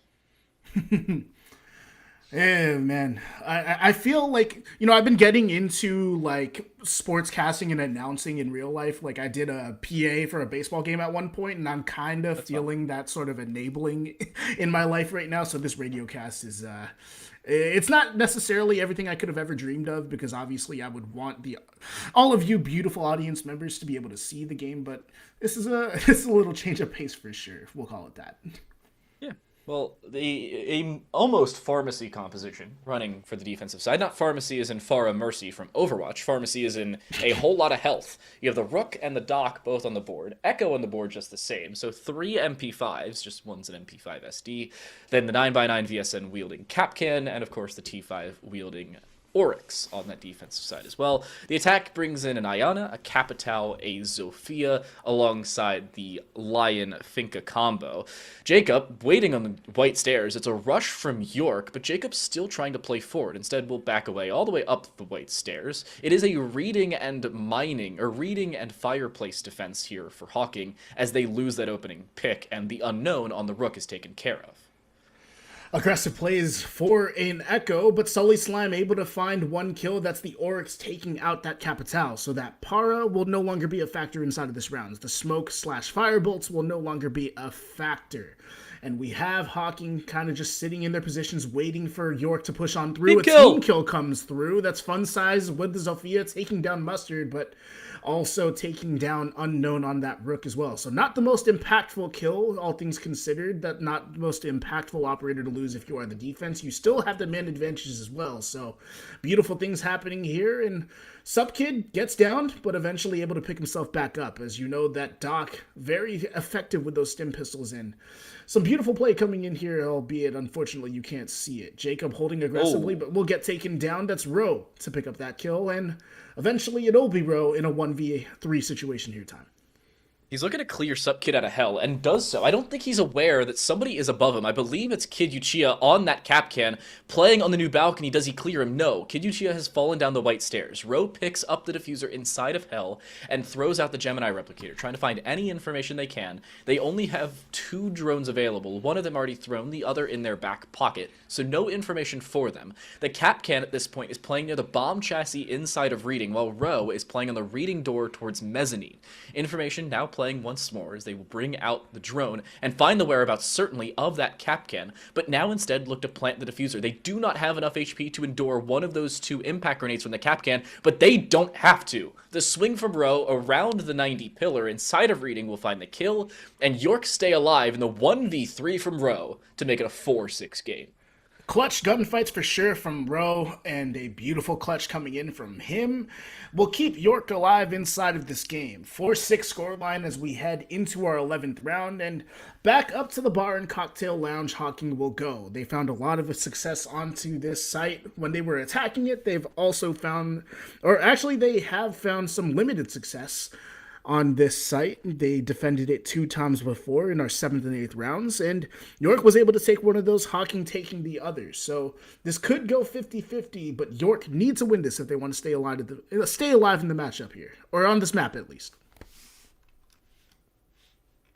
You talked about Bar Cocktail. Let's take a look at the defensive setup just to set the scene for you once more. Hocking will make a few notable changes. And some stays, I suppose, on the contrasting side of it. Supkid will go on to the dock once more. Sully will pick up the Oryx again. Everybody else is switched. Jacob on towards that Frost. Unknown on towards the Jaeger. And Kid Uchiha will pick up the Australian Drone Stealer. The Mozzie, for all of you unfamiliar.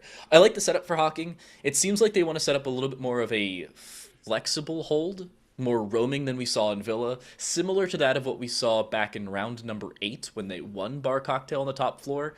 I like the setup for them, but it has to play a little bit more dynamically, I want to say. They seem to be a little bit more stagnant in round 8, and it luckily wasn't costing them then, but it can this time, as Supkid will play the Cigar Lounge window spawn peek, but he doesn't see him! Luckily, both players stay alive. Luckily for both, unluckily for both, I suppose, as well. It's a tough spawn peek to nail this Cigar Lounge window onto the Christmas spawn, but again, a lot of information that you can gain from that spawn peek. The aggressive play could work out for Hocking in the end, especially if they were able to pick up a kill. That would have been huge for their fortunes inside of this round. But York, all making their way up towards the roof, and I'm assuming that they're going to try and take control of Skylight and eventually, pincer onto Hocking. Hocking spread out mostly across this top floor. They do have a bottom floor presence as well to, try and get some of these no nitro cells in the board. So maybe just spreading themselves out defensively and making sure that they have some flank presence here. But Unknown taking a little bit of damage here. 2 minutes left in the round. At this point, York's looking pretty handed. We do see the Gemini Replicator drop New Hatch, but no real information played off the back of it. There is a player sitting inside of the cigar shop, but Row themselves will actually drop onto the New Hatch and find an opening kill off the back of it. Supkid, I believe, is the one playing behind that cigar shop desk. They are prone and have gone undroned at this point. This is a real power position to play for the defensive side if they want to be able to win this round, and I don't know if it'll be fully cleared. Any sound cue that the doc gives over may be one that can be played off of here for the attacking side. A stim goes out, the doc will swing, but to their own discretion, they have to be able to clear out this position, and they do. They walk back onto the site. Row is already sitting around Shaiko and finds a free kill off the back of it. Another team kill comes through, but it's still a 3v1. Sully is left alone, will play on the new balcony, going towards Shaiko, and still is dropped because of it. Row is taken care of. A 1v2 now as the diffuser's planted inside of Cocktail. Sully Slime trying to make his way back over towards the White Stairs hallway. Needs to pass here safely, and it looks like York are the wiser to the situation, but he might be able to find a timing kill. Eventually, Fun Size will go down. A little bit of damage traded, but nothing more. 25 seconds remains inside of the round, and CyberX finds himself inside of heaven.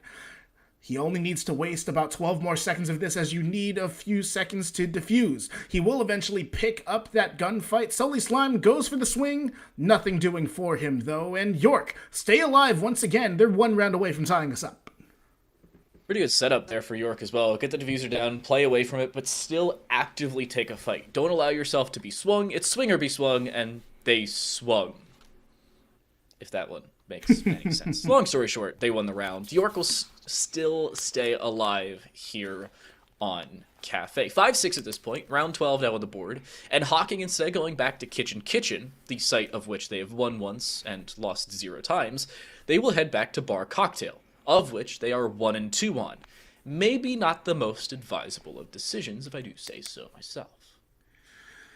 To discuss the operator lineups as we head into the last round of regulation here, it'll be York bringing the Ayana from Road, the Flores from CyberX, the Zofia from Funsize, the Zero from Guardian Shocker, and finally the Osa coming in from Mustard Gang. If we are talking about Hocking, you have a Frost on the board in the hands of Jacob C, the Oryx again in the hands of Sully Slime. He seems to be favoring that operator. The Unknown taking the Jaeger, a powerful fragging operator in his own right.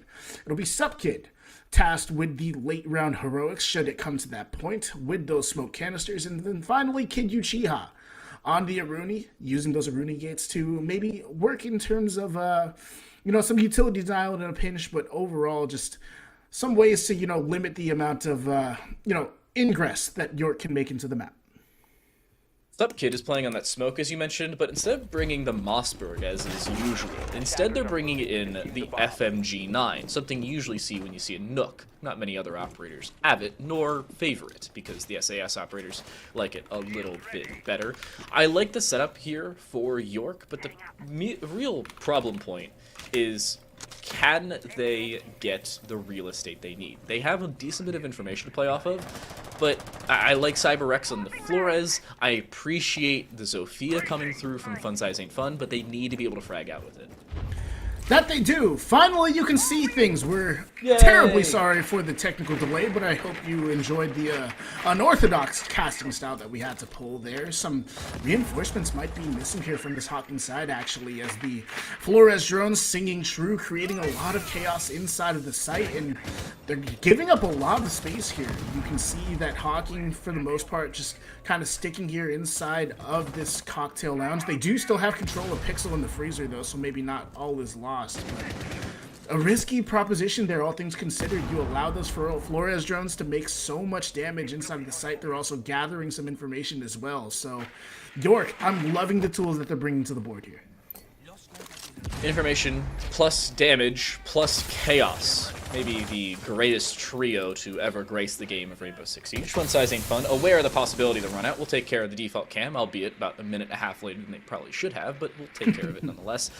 The Oryx is still occupying this top floor. They've rotated up, while Row will rotate down, about 6 feet down to a grave. 6 feet under is Row. Also, Supkid. That's the smoke going down, so no late round heroics as we were discussing later. Huge pick coming in onto Supkid. No late round plays to be made here unless you're going to be doing it with your guns, and that's exactly what Unknown is doing. He's holding inside of Christmas alone and doing lots of bits of it. Sully Slime will find a pick of his own. The Claymore doing some work will find the refrag, and Mustard Gang actually springing into action as well. It's a 2v2 as we head into the later stages of this round. 50 seconds remain, but they don't have the diffuser in hand here, Time. I was about to say that. They don't have the diffuser. That's currently sitting around laundry. Jacob is chilling inside of the freezer. Kid Uchiha at the top of White Stairs, both defending the diffuser in one way or another. And Guardian Shocker has no way to cleanly clear that out. But it doesn't matter. Mustard Gang still finds the kill. They have to sprint, grab the diffuser, and at least try and grab that plant. But it's still the final 20 seconds of the round, and they are not even pushing it whatsoever. They don't have to. York will go for the frag. Guardian Shocker will find it, and York will send us to overtime with 3 straight attacking round victories. York waking up inside of this matchup, and now Hocking, you had such a big lead heading into your defensive half, but unfortunately you find yourself on an attacker-sided map. Also, you're starting the overtime rounds on the defense, so if you want to wake up, now is the perfect time to do so. Can you quell the momentum that is York right now? Your backs are against the wall, and unfortunately for Hocking, I mean, map history aside, this doesn't bode well for them. But I'm liking Hocking's odds here. They've showed me something this map. They're showing signs of life, and a lot more of them than we've seen in the last few weeks. Obviously, we talked about it. They had 4 round victories in 3 weeks of play. They had 2 after map number 1 here today. And then, obviously, as we could see, they're now tied up at 6 apiece. Now, Hocking, I don't know how you look at this. You could say they have the favorable position on the defensive side because, Siege is notably defender-sided. But thus far, it's been 4-2 and 4-2 in favor of the attackers. Or, for all of you curious as to how much it's summed up to, it's 8-4 total, or 66% of rounds go the way of the attacking side. So if York was to play to the numbers, they should win here 8-7 after 15 rounds, but I don't think numbers always tell the full story. A great rapper once said, "Numbers don't lie, check the scoreboard," but like you said, Zyme, and you're a rapper yourself, by the way, so you have a little bit of validity here. The numbers don't always tell the full story. That being said, York find themselves on, at least statistics-wise, the advantageous side. Sup Kid trying to make a meal out of the top floor, and if you're not able to clear out all of these Hocking defenders, that could be very dangerous because we know how powerful a flank can be on Cafe. We've seen it time and time again on the site. But quick bakery control here from York, and they're stacking up. They're trying to get this information. It seems like they could go for a very aggressive play here. They also are intent on getting this wall open, so Hocking getting a lot of control, or Hocking giving up a lot of control, and it could be costing them as Unknown falls. Oh, that's a big pick. That's the second fragger gone. Jacob C taken care of as well. The Bandit off the board. Sully and Sup Kid seeming the last line of defense here for the defensive side. And one of the two is not actually on the site. Sully takes almost most of their damage, or most of their health, off the board as they're playing at the bottom of Cocktail Stairs. If I'm looking at this correctly, Kid Uchiha is the only one on the site, and they have very little to do from that freezer side. Sully's playing behind the cocktail bar. Sup Kid's going to look to walk down, but they don't see him immediately. Guardian is still taken care of, so it's still a 4 versus 3. Favorable position still for York, but only barely considering the health bar of Cyber Rex. Sup Kid needs to find a way to fight his way back down to this bottom floor, because as you see it right now, York have found their way into the site, and they're going to be able to put this diffuser down. Sully Slime finding a pick of his own. It's a 3v3 as the diffuser starts getting planted. The Nitro Cell will fly through, but not to get a kill. It's to open up an alternative line of sight. 40 seconds remain, and Fun Size has successfully put that diffuser down. So all York have to do is establish crossfires and make sure nobody can get to that diffuser. 30 seconds to go for Hocking to try and fight their way back into the site, but Sully Slime, unfortunately for him, not all of those shots are landing. Sup Kid trying to open up a different angle of attack, but gets felled. Kid Uchiha has no other option but to try and push in and make something of this round. Sully Slime eventually not able to find a pick. Actually, I thought those shots were true, but unfortunately for Hocking, the only person's shots that were true was Rose, and they find themselves on map point. York has seemingly put so many strings of rounds together, it's scary to see. Right? At this point, they are looking at 4 straight, and scarily looking for more off the back of it. If they find an 8th here, series is done. Done, dusted, down the drain, Hocking are taken care of. But it's the attacking side. They won 4-2 on the attack. Luckily for York, they will go to the site of which they favored. The only site of which they have won on the defensive side thus far. They're 2-0. And the rest, it didn't look good. 0-3 on the top floor, 0-1 on Reading and Fireplace. That being said, we know that York can defend this bottom site, so they have to be going into this round with confidence. For York's attacking side, or for York's defensive side, excuse me, I'm liking the operator lineup that they're bringing here. I like the Bandit to limit the amount of damage that the Hocking attackers can do in towards this bakery side. I'm also liking the Valkyrie just to buy yourselves that extra information. We know how much York like to play off the flanks, but that being said, for Hocking, they're bringing all the tools necessary to try and get things done. But we saw in one of the defenses that Hocking had, or in one of the defenses that we had of this bottom floor, if you lose your thermite or if you lose that ace, that is very costly. You essentially pincer yourself down to trying to attack from one end, and we know how difficult that can be inside of Siege.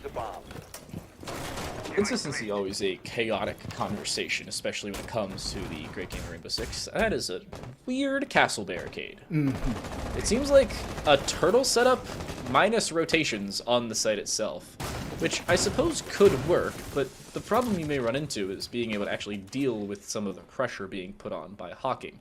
I appreciate the Bandit selection, especially considering the Cade being taken off the board, similar to that of Hocking in the previous round, but you have to play a little bit more passive, able to play around your Bandit batteries. If you can pick them up, put them back down, with the Thatcher taking care of them, then you're in a pretty good spot. So the bandit tricking will be a big point of contention inside of this round. Unfortunately, it will be unsuccessful. So bandit's about as useful as his MP7, which isn't a gun that you can sleep on, right? The MP7 is absolutely disgusting, but that being said, you know, losing this amount of pressure early and then losing the unknown as well. I mean, we've seen this setup time and time again from both of the defensive sides. You place one player on that middle floor, tell him to put in some work, and put in work does Row.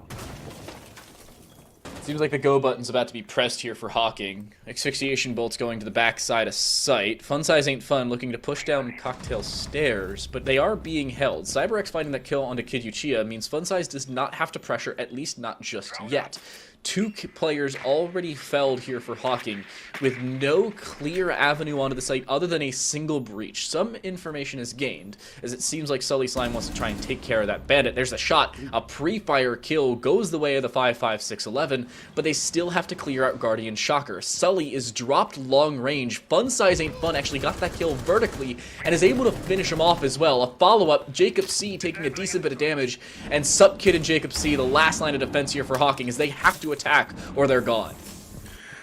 They have to attack to save their hopes of playing onwards inside of today's play day, but that is all going away as Jacob C will be downed. Sup Kid there for the follow-up though, and he will be able to pick up his teammate. A 3v2 situation as we hit the 45-second mark of this round.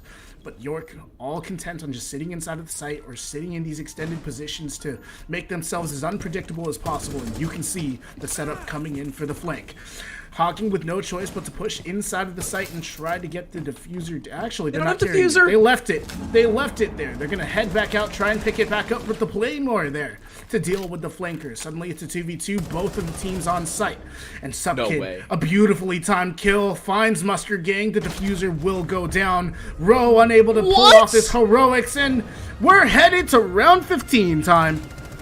All of Cafe is required. York are picked apart in the later stages. The Claymore, I think the VIP of the round. If that flank isn't taken care of, it's the freest of free kills on the planter behind the bomb chassis. Basically the easiest of angles to play around, but they're not worried about it. Claymores are visible, by the way. You can see them, just apparently not too worried about them, unfortunately, were that defensive side.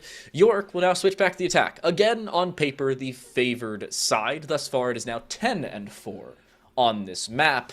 But, again, numbers don't tell the full story. Hocking will head to the bottom floor. Now, by the way, for all of you curious, 1-2. Down there, as they've won at least one of those rounds. Attackers need to locate and defuse as many bombs as they can. They're using this kitchen as their last line of defense to keep this play day alive. As they know, York was able to win out Villa, so if Hocking are unsuccessful in their defense here, then we are kissing this matchup goodbye and York will take it 2-0. But I'm liking what Hocking has brought to the board. Again, that bandit being brought to limit the amount of damage, limit the amount of hard breach that York can do. And then you have the Capkin there. York has to spend at least a little bit of time shooting out those traps, otherwise they're going to blow up and live an explosive, or, well, go through an explosive death, and nobody wants to see that. Meanwhile, for York, you can see the hard breaches being brought to the board. They also are bringing a Brava, so a little bit of a new operator action here time. I appreciate it. I love the Bravo selection, but Para for Row, who really has just been playing Iana about as cleanly as possible. Again, I'm going to go back to the conversation, if it ain't broke, don't fix it, and the Iana play for Row has been anything but broken thus far. They also do not bring a Cade. They have no impact EMPs other than on Mustard, so hopefully they can get that wall open in due time, but with only an ace on the board, it'll make their life a little bit more difficult than we saw for Hocking with that Thatcher plus Thermal. If they can put a little bit of vertical pressure onto Jacob, they'll afford themselves the opportunity to get that wall open, but you can see the amount of attention that they're placing in towards Big Bakery here, so I'm not sure if they're going to be able to, you know, rotate Jacob on over toward this big wall.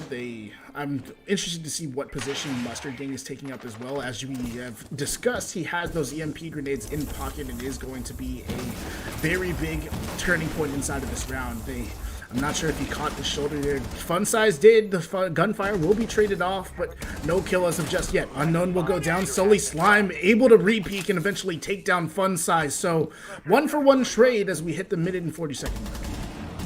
Ooh, Ro long range with the Para, maybe finding that kill. Not the second time around either. Sup Kid does find it back, but Mustard Gang finds a return. The fuse play from up above may be deadly here, as you see York continually pressure in from long range. Sup Kid is down. It's down to a 2 versus 3 on a technicality.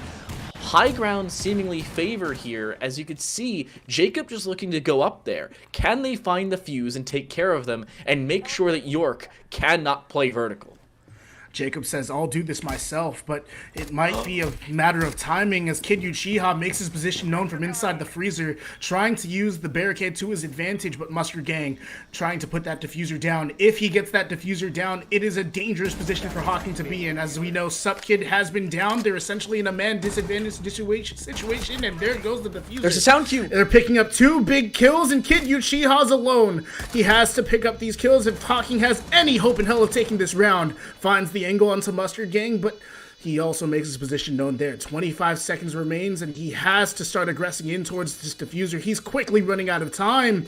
He has no intention of pushing out here of kitchen service. Eventually, he will decide to do so. The sprint sound cue should give away his position, and also That's York. the They're just not peeking, and like you said, Time, that's the round. There's no way he can get the diffuser. In time, maybe. Wait, he got on it in time. Chance. They have to swing. He gets taken down. He barely got on that in time, by the way. If they did not swing him in time, he would have gotten the defuse. Long range, by the way, but didn't happen. York very narrowly pick up Cafe and subsequently pick up the series 2-0, but a nail biter for them for sure. They were very close to having to play Clubhouse. Yeah, Cafe. I mean, we talked a little bit earlier time about how we don't really like Cafe, but it has the potential to be some of the more thrilling maps that we've seen, and that was certainly one of the more interesting, one of the more fun ones that we've had, Time. Yeah, and obviously a closer map than Villa. Obviously 2 very similar maps in terms of how often they're played and how they favor one team over another. Obviously the same in terms of map consistency, but not the case here for the 2 squads. Hocking playing on their own map selection, it worked out a lot better for them. They take Cafe, but they don't win. 8-7, of course, the victory there for York. Santos, before we move on to our final series of the day, any final thoughts from you? Hocking, hang your heads high. You showed us a lot, especially on Cafe. Unfortunately, the statistic that you were talking about how the Cafe tends to be attacker sided, unfortunately just came true today, but you can hang your heads high with that second map performance for sure. Well, we still have one more series. However, we have a very, very extended break between us and then. About 80 minutes. Game starts at 11 p.m. Eastern. It's currently 9:40, give or take. When we come back, it's the University of Texas Dallas Comets Green taking on St. John's University as we switch from the Navigators into the Challengers and we move from one series to another. Corbeck will be taking Santos' place. I'll stick around, call you through that one, but we're going to take a very, very long break. Go grab dinner, grab food, grab water. Most importantly, stay hydrated. We'll see you here in about an hour and 20 minutes.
Hello, ladies and gentlemen, and welcome back to NECC Rainbow Six Siege here on another wonderful Tuesday night. I am Corbeck. Alongside me in the casting booth is the redoubtable Time Delight. Moving on to your second game of the night, right, Time?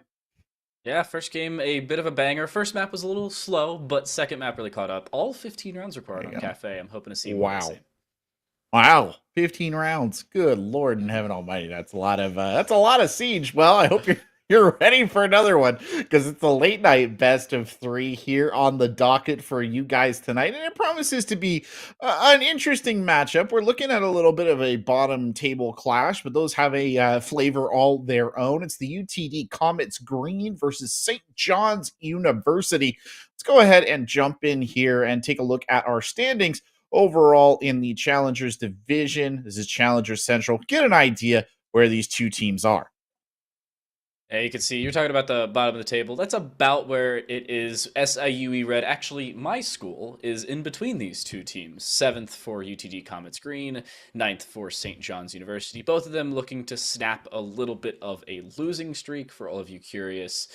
Not counting the Week 5 reschedule, St. John's has lost 4 straight games, and their only victory is a win over the University of Houston Premier via forfeit. On the other side of things, it is a 3 straight week losing streak, also with a University of Houston Premier win included.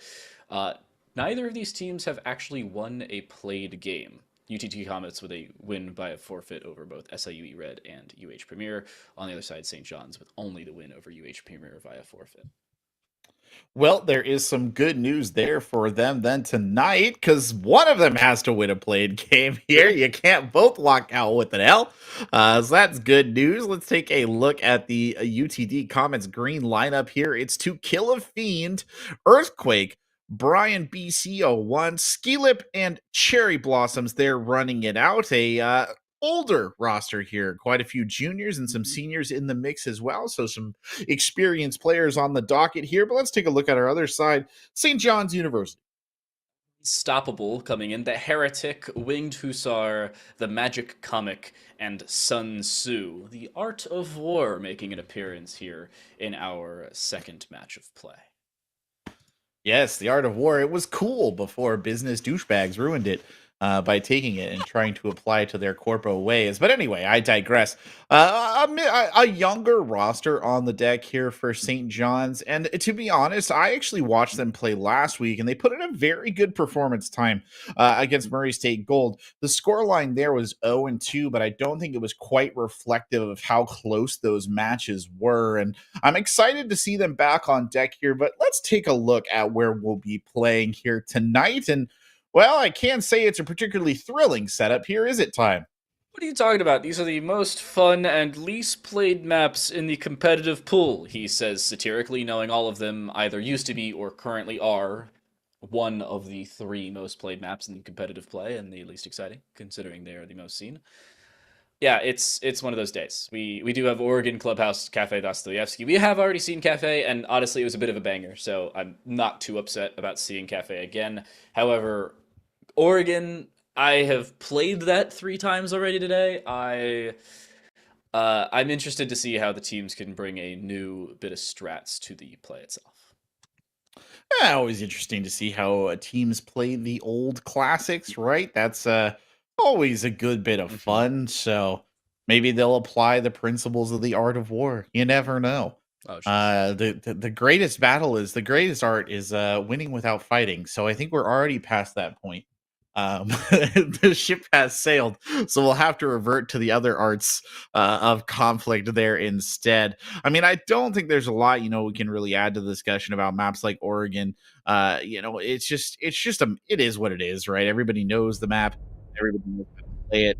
We'll get to the map bands here, seeing if there's anything kind of interesting to happen. We have seen, some stuff come out of the map bans that is occasionally a little bit curious, but that's a product perhaps of these lower table matchups and people who target operator bans. Again, that one's not Jackal, pretty standard stuff. Yeah, we in our first match had Jackal, Thatcher, Cade, and Mira in first map, and then Jackal, Dokebi, Cade, and Mira in the second. This time, Flores is subbed in instead of the Thatcher, so Thatcher will see play, or at least is available for play here on Oregon. And the UTD Green, their second defensive or their second ban is actually a Solus. I appreciate the Solus ban. I both love Solus and understand why people hate Solus, so respect.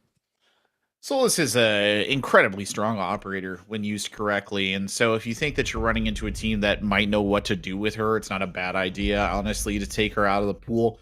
Definitely makes your life as an attacker a little bit easier as well, I would say. I think the most impressive thing about Solus has just been the constant ability of Solus to hunt drones. She's so effective at drone hunting. I mean, it is really genuinely ridiculous. I feel like she's probably the anti-drone operator right now, more so than, say, Mozzie or even Mute for that matter. Yeah, especially with the information you can gain. I think Mozzie and Mute are more passive drone hunters than otherwise, and Mute serves multiple purposes. Mozzie, maybe not so much the case. Solus, I think, is more of a more dynamic operator than those two combined, but still appreciated in her own right. Appreciative, by the way, am I, towards Earthquake, who told us that Skelly P is pronounced skeleton, like Skelly. I don't know. Okay. Because I feel like Skelly has their name mispronounced. So shout out Earthquake. Sure, Skelly P it is. It does look like Skellip, though, and I think it's like there's two pronunciations on her sheet. Oh, I don't know. Names are hard. Names are hard. I don't know what else to say at the end of the day. But it will be Skelly P from here on in, and we'll see what Skelly P can do, by the way, on that Thermite. So playing the support sort of hard breacher role. Not a ton to comment on here on the side of the defenders. A pretty standard defensive setup, going for the double projectile denial. So thinking about projectiles quite a bit right here. Meanwhile, on the side of UTD Green, I'd say a fairly interesting little setup. I like that they've added kind of the gridlock in here. An operator you don't see played a whole heck of a lot. I'd say if I had to worry about any one aspect of this attacking roster, I'm just not sure what they bring in terms of anti-roamer capability here. There's nobody in this that I would say is particularly good at closing or hunting down roamers. You know, obviously rotates can be shut down by gridlock, but it's a sort of short-term solution to a long-term problem. So what you start doing here, looking to play vertically. I was about to talk about the Maverick deciding a little bit more towards the attic side. They're seen. Luckily, they are not taken out. Instead of creating your normal Maverick square, they're looking to instead Maverick trick the wall and allow it to be opened up fairly easily from behind. That's exactly what happens. You can hear that reinforcement fall off as it is no longer viable. EMPs go through. The Mute and the Cade Claw are both taken care of. So two different avenues of attack now set up for UTD Green. They're playing about what is the normal attacking setup here for the top floor. Yeah, very clean breach, honestly, all things considered. They've done a good job here in getting this open and putting the double pressure on. And now really it's up to UTD Green to take advantage of what they've done. And there they go. Skelly P, we were saying the name. We got it right. The Magic Comet down first. That'll be the Wamai out of contention. I think probably challenging that master bedroom closet breach to his detriment there. And Skelly P is actually going to back up just a little bit. More movement to be had here from UTD. They've got a little bit of time to work with, and that was an unfortunate shot right there from the Heretic, doing what all good Heretics do and tearing down the system. In that case, tearing down the ADS system. Might actually want that back. Long Nitro Cell throw, but alas, no joy on that either. Winding down to about 45 seconds left in the round.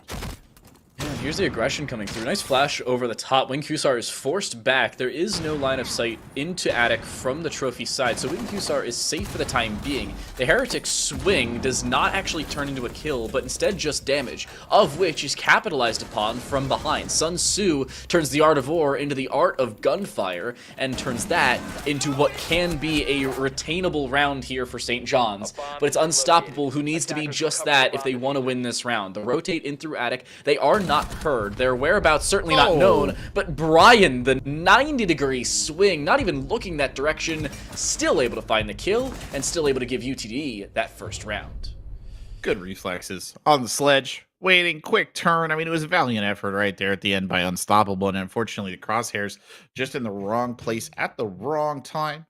Nothing much more that really can be said about it. Honestly, at the end of the day, time, you hate to see it, but it is what it is.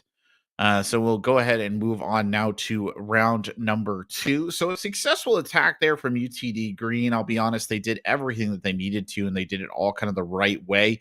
Appreciate St. John's rotating up the bomb site, though, not forcing themselves to go back upstairs again and try it just one more time. They'll take it to the other kind of primary bomb site, such as it were, and give a run on basement. Tools in place for a potential elbow swing if they want. Not having the Flores means you don't have to worry about kind of muting this up here, so Heretic can comfortably play that position in lack of fear of Roteros. We'll see what they do with the rest of the kit here. Always interesting, too, to see a Warden in play. I never quite know exactly what Warden is going to bring to this setup, unless, of course, you just assume that there's going to be a Yang on the other side, or you assume that they're going to flash dump you, but we'll see. I'll probably see him in a roaming role if I had to guess. Yeah. UTG Green making a lot of attacking switches. You can see all the attacker repicks. There are 4 attacker repicks, and in total, of the 10 operators played in the previous round, only 3 are played again. Brian will go back to the Sledge, Sun Tzu back on the Jaeger, and the Heretic back onto the Smoke. Everybody else has either switched roles, switched operators, or both. Most notably, I think, in this conversation is Cherry Blossom going from the Thatcher on towards that Zofia. They are favoring a little bit more of horizontal play, minus the Hibana for hatches on the UTD Green side, whereas St. John's are favoring more towards time denial, notably with the Goyo on the board alongside this. Indeed, yeah, and we'll see what they can kind of do with this setup. Like I said, it is sort of the Warden who's the initial point of contact right here, playing a couple of rounds of Peaksy right there with Cherry Blossoms before falling back to kill a Fiend there, getting some shots as well, but nothing they shouldn't be able to overcome at this stage. No, it's Earthquake, actually, who goes down early on. It's a team kill. I think I know why. I'm pretty sure Earthquake had illegal skins. That's the only reason I see Brian shooting Earthquake there, because nobody was even in the general vicinity, and it was a lot of body shots. So that's what I'm going to go with. Not entirely Brian's fault. Actually, Earthquake's fault that they kind of got shot. You could say it was more of a fault line. Oh, I get it. Earthquake joke. Ha! I'm not giving you anything for that one. I know I'm supposed to support your humor as your co-caster, and everything that comes out of your mouth should be like stand-up gold, but I'm just gonna be honest with you, Chief. Not a good one. Not strong. Earthquake said to make an earthquake pun, so I did. Oh, okay. So you're playing to the fans. I get it. I get it. That's fair. That's fair. You gotta appeal to the crowd. It's all Gucci. Let's see here what To Kill a Fiend can do. Can they play to the crowd here and potentially get us a 4K? A couple of shots there from the 5.56. No joy on any of that. 23 rounds left in the mag. Swings it slow and wide, and there's no joy to be had at all. Magic Comic with those good long-range shots from the Vector right there will put the Osa out of commission. And that will move us on to our first St. John's win and probably a trip back upstairs. Pretty good start for St. John's, all things considered. That first round, not the greatest, but they did make the flexibility they needed to, or the changes that they needed to. They understood what they wanted to do, and a little bit of help from Earthquake not actually being allowed to play the round. If I'm correct in my previous assumption, by the way, Earthquake will not play Nomad for the rest of this game, unless for some reason there's a pause, they leave, and then randomly return because of the aforementioned possible illegal skins. We'll move on from the conversation, though, as St. John's will go back to the top floor instead of going to meeting. I do like this decision. Meeting isn't the easiest of sites, but if they lose here again, I'd suggest going to the first floor. Yeah, I would agree with that assessment, but I mean, it's the wise decision here to go back up and try it again. You know what you did wrong last time. You can make your corrective plays here. Interesting to see Unstoppable out on the Vigil. Never a bad operator per se. I just think one that we don't necessarily see super duper often in these setups, but strong in their way. And if you can play the Vigil right here, you can certainly get an excessive amount of value off them. I'm curious to see whether or not Unstoppable is going to fall prey to the temptation of like a spawn peek. It certainly looked like they were thinking about it, given the area they were in. But no, I don't think so. I think discretion may be the better part of valor right here. We'll find it. Oh, yeah, little attempt. Not going to get anyone like that. Unstoppable will retreat to the basement and plot his next move. Like, just playing for another day, or saving that flank for a rainy day at this point. Not having to over-aggress in any conversation, and I'm pretty sure UTD Green is going to go for a similar take, that being the split between Master and across towards Attic. Brian already here would indicate that being the case. The mute on the board rather than the Cade we saw in the prior round, and Unstoppable obviously making that switch. This would now about be the time for Unstoppable to try and flank, minus, of course, the flank watch that's being held from behind. But you still have to find something with that Vigil, considering how far off-site you are and the lack of utility you actually bring. Well, it's already gone a little bit badly here, because To Kill a Fiend has gotten caught, and then Brian, wow, delivers Mercy. The cold, cold hand of Mercy. A lifetime living in the cold, tortured highlands of Scotland has left Sledge without a shred of mercy in his body, or perhaps with too much mercy. He realizes that the only thing to be done in that situation, which is to put him down and never run the races again. Kill. Skelly P out of it as well. Unstoppable hunting now on the low ground, and that might actually signal the end here of UTD's chances. It isn't over just yet. They've still got some pieces to play with. Earthquake, Brian, Cherry Blossoms all in it, but you hate to have lost your Thermi and your Maverick, both of your hard-breaching options this early on in the round. And here comes Brian, I don't know, the betrayer, into another position here to see if he can get anything off Big Window. Yeah, Brian would still be playing around Attic if the full Maverick trick was completed, but it wasn't. So instead they have to pick a different avenue of attack, and they don't want to join the rest of their team. They don't want to make it a very one-dimensional take, so instead they will go over towards that aforementioned Big Window. The problem is it still seems very one-dimensional. A significant lack of utility available. All that's left are Track Stingers, an EMP, and a single Claymore. And that's all she wrote for the UTD Green attack, barring their weaponry. They need to be able to get in, and they just do not have the weaponry to create the space they need. Yeah, they've got a little bit of time to play with. 30 seconds on the clock here. Heretic stacked up, waiting ever so patiently. The EMP grenade denying them the use of their reflex sight. Cherry Blossom firing and hiding. What else are you going to do? Earthquake wants to step up and try to get in a little shake of their own. Not going to happen. Cherry Blossom pasted by Sun Tzu, and there's Winged Hussar to jump in on the backside. Now just Brian, who smashes the barbed wire. Gets one, gets another, tried, but it's Unstoppable, who's been lurking downstairs the entire time. Comes back around and finishes it off. So another defensive win there for St. John's. A clean setup for St. John's. They basically just played a complex game of whack-a-mole towards the main breach, where you swing from one angle, then somebody else swings from a different angle while you hide, and then rinse and repeat a few times over till you find a couple kills. That's exactly what they did. A valiant effort from Brian to go up White Stairs, but obviously those 2 kills fairly inconsequential, especially with the flank, the diffuser not being in their hand, and still some site presence being there. Very well prepared from St. John's, and understanding where they were. Dropping the Maverick before the Maverick trick was completed, dropping the Thermite post so they didn't have to worry about Attic anymore, and focusing most of their utility and focus over towards that main breach. You find a free couple kills on the back of it, and subsequently round victory. Quickly, the round victory, and that round victory means that we're going downstairs to the first floor here now. Setting up for a meeting room kitchen. And I must ask, Time, where do you come down on one of the perennial, age-old, since men were writing on cave walls about mammoths and stuff, where do you come down on this argument about which of these 2 first-floor bomb sites is better? I'm going to say it's dead even, but my personal preference is meeting because I suck at holding shower. If you have a team that can hold shower very well, meeting is not the site to go. Kitchen dining, rather, your option. But if you do not have the best of shower holds, and you don't want to focus over towards small tower, meeting kitchen's probably your better option. You can play a little bit more vertically towards attic versus not being able to play vertically nearly at all towards dining. Obviously, most of it being hard / outside on the top floor, not helpful by any means. So that's my stance. I'd say St. John's, especially with their current composition, Meeting is the better option. I would say that's a fair shake. It's the sage answer, the kind of sage answer I would expect right there, and I agree. I don't think that it's necessarily the easiest bomb site to hold right on the far side.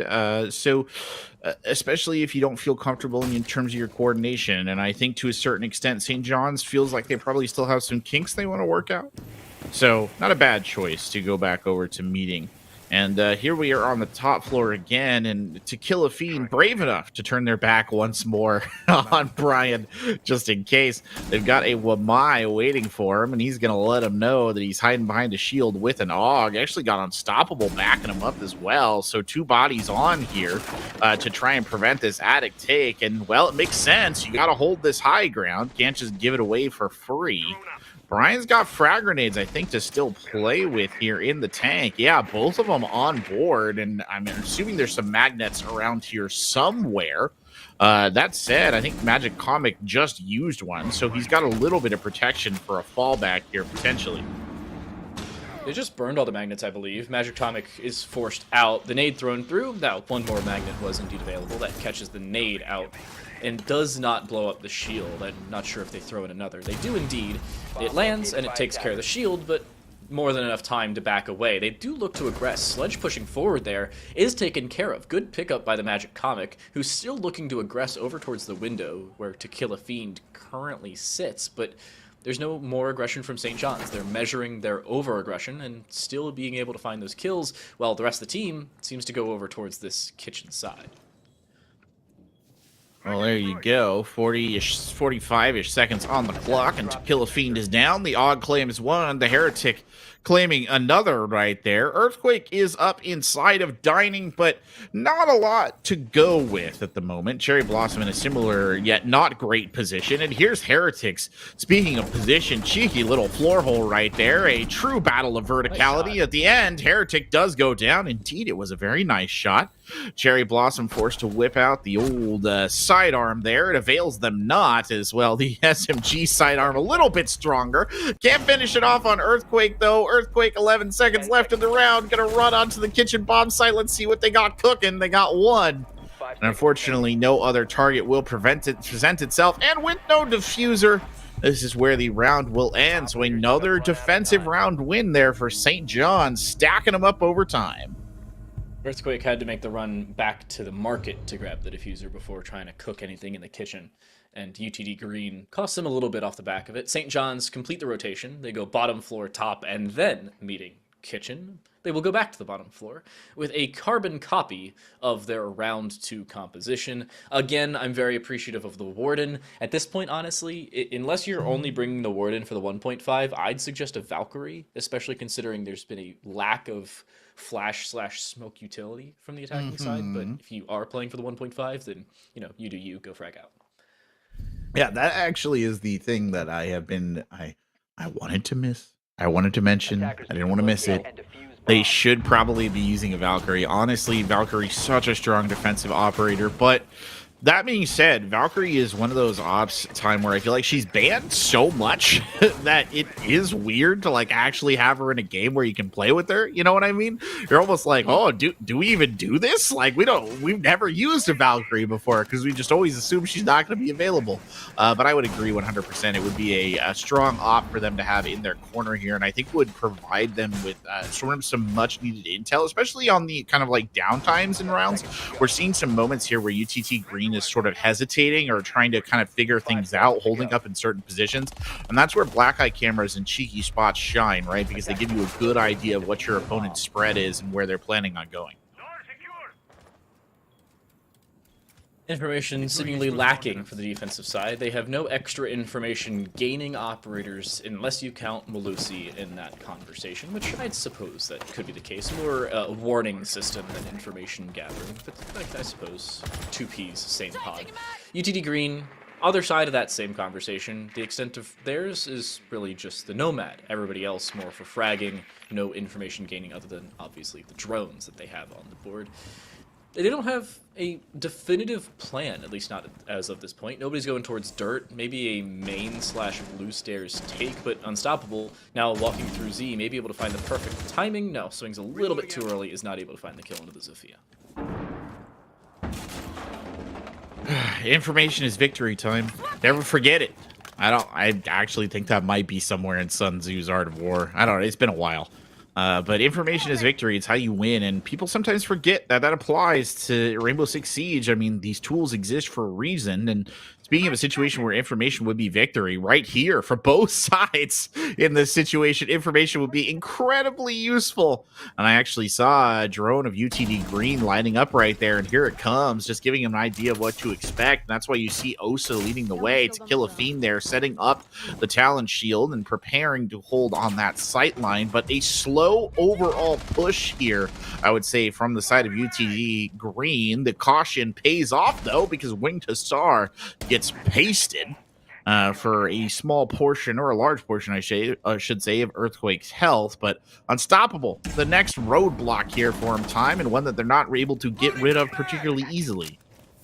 No, just falling back down Freezer Stairs, not over-aggressing at this point. I, again, appreciate the measured aggression from St. John's. They don't want to take fights that they either do not need to take or have an obvious disadvantage in, so instead you can see them continuously just backing away and playing for another time.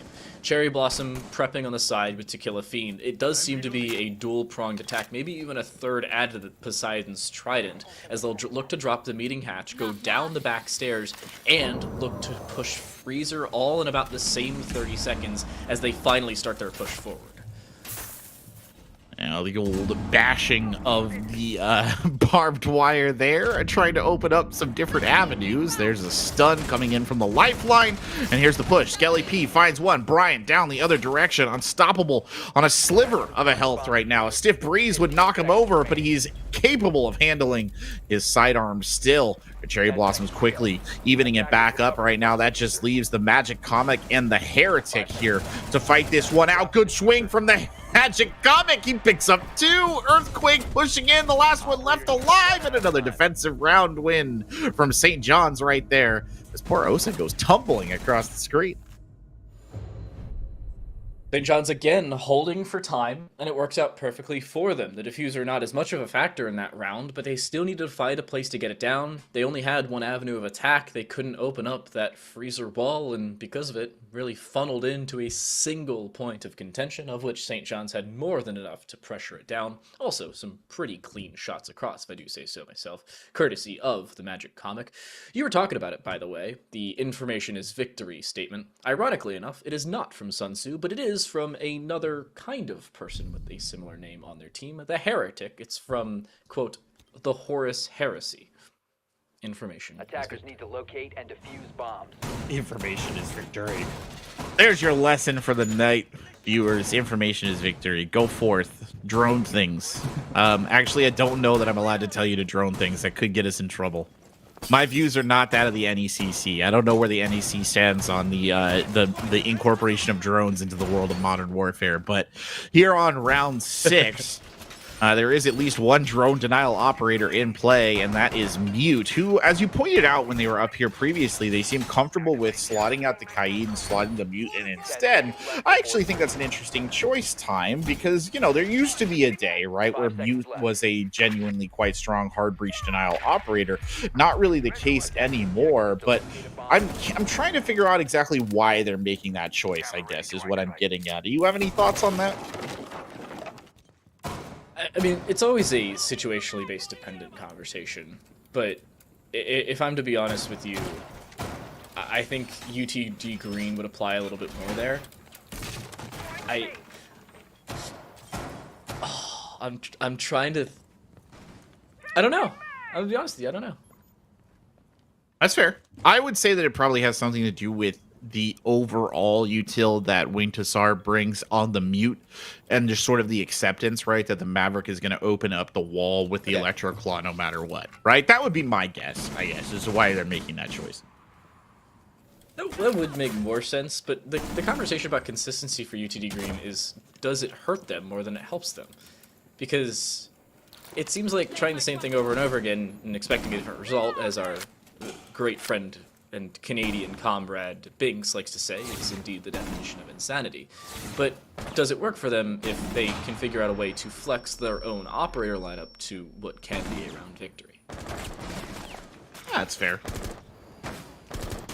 Well, Skelly P holding the long angle there, hoping someone steps into the sight line. Oh no! To Kill a Fiend gets absolutely splashed by Wing Tassar and the close-up punchy of the attic. And here comes Brian. Good pre-fire right there by Brian, finally killing someone of the other team. Cherry Blossom stepping up and getting a kill in there as well. Well done.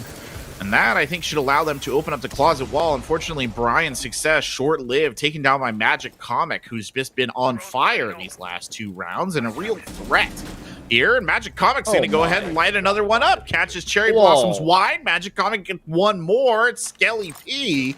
And that leaves everything here on the shoulders of poor Earthquake on this gridlock. And, well, the future does not look bright here. For our intrepid Gritty. No matter how many of those track stingers you throw out there, I don't think you're going to bait anyone onto them. They're literally hitting the Gritty on the Oregon. Oh my god. I'm too old I'm not for sorry it. for that one. You don't need to such be. a stupid one. There, the Gritty just got hit. They are literally hitting the Gritty with the SMG-11. Oh, gosh. You hate to see it. You hate to hear it, honestly. If we're being honest with ourselves. But anyway. There's the end of round 6 and a very strong defensive half right there. Time from St. John's. 1-5. Got to be happy with that. Sorry, I had to collect myself. It's okay. St. John's. Oh no, Unnamed doesn't get it. Oh no. I'll send you the video after the game ends. Anyway. St. John's, I think the flexibility for them worked out a lot better. UTD picked up round 1, and then St. John's went downstairs and then proceeded to not lose a round off the back of it. After learning that UTD Green would look for more multi-dimensional takes, it worked a lot better for them on the defensive side to set up for those multi-dimensional takes. They were a little bit more spread out, able to flex towards that pressure from multiple sides all at the same time, and obviously turn it into 5 straight round victories. Yeah, it's it's very good from them. I'll be honest. Compared to their performance last week, really on a heater. And credit where credit is due, because it's Magic Comic is sitting on a 9-1 right now on the back of that defensive half, which is very impressive in terms of overall kills. Now, I will say, last week when I was watching them here, St. John's did good on the defense. That was definitely where they felt most comfortable. Their attacks not so hot. So hopefully we're not going to see a situation here with them where UTD Green, well, I guess actually maybe hopefully if you're a UTD Green fan, you're going to see a situation where they kind of run it back here on the defense. And I think that kind of was the theme of St. John's last week. So one that they are probably a little bit wary about. They seem to be a little more comfortable on the defensive side, knowing exactly what they want to do and how they want to set up around it. I think the same conversation really comes through when you see St. John's set up with the Maverick similar to that of what UTD Green was doing. They're creating more head holes, but Wing Chus are a little less careful than we saw on the UTD Green side. Maybe they need to be a little bit more careful on that attic wall.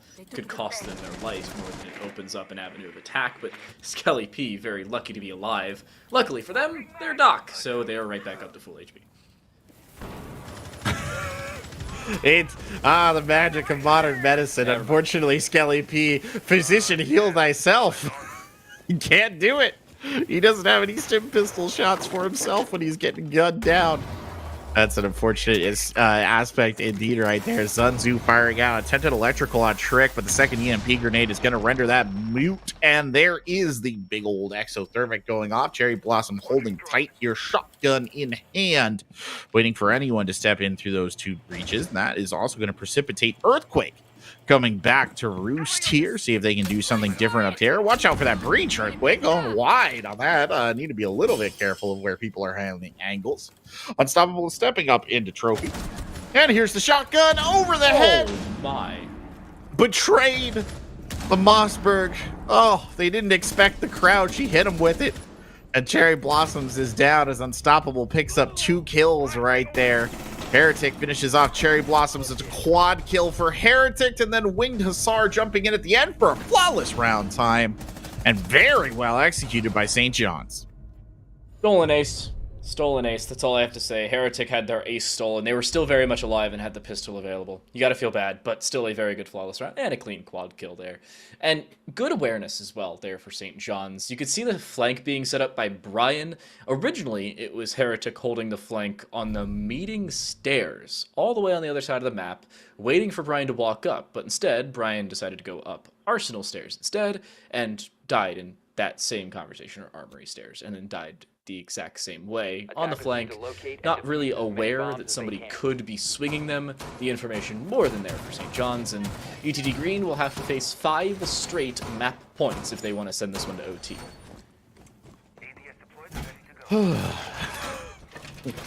Look, it's not that it's never been done. It's just hard to do, right? Like, let's be honest with ourselves. I'd be very surprised if they were able to run this one back for 5 straight rounds. It's just not been their map. And, you know, take of that what you will, right? St. John's has very much shown up quite well here to play. And I don't feel that UTD has necessarily matched the tempo. And it does get to a point on a map like this where you're like, okay, things have not gone well for us. At what point in time do you just kind of accept the inevitable and prepare yourself for map number 2 and hope you come back stronger in the second half? UTD Green's second half has to be nearly flawless. They basically have to do what St. John's did to them in the first half, which was lose the first round and then win out, just to put themselves in a 5-1 halftime split. Top floor already losing Brian, as they were forced down to the bottom floor. It was communicated to the other side of their push. Unstoppable is just that, as they are 10-4. All you mathematicians out there, that's a 2.5 KD in a full comp match. Yeah, it sure is.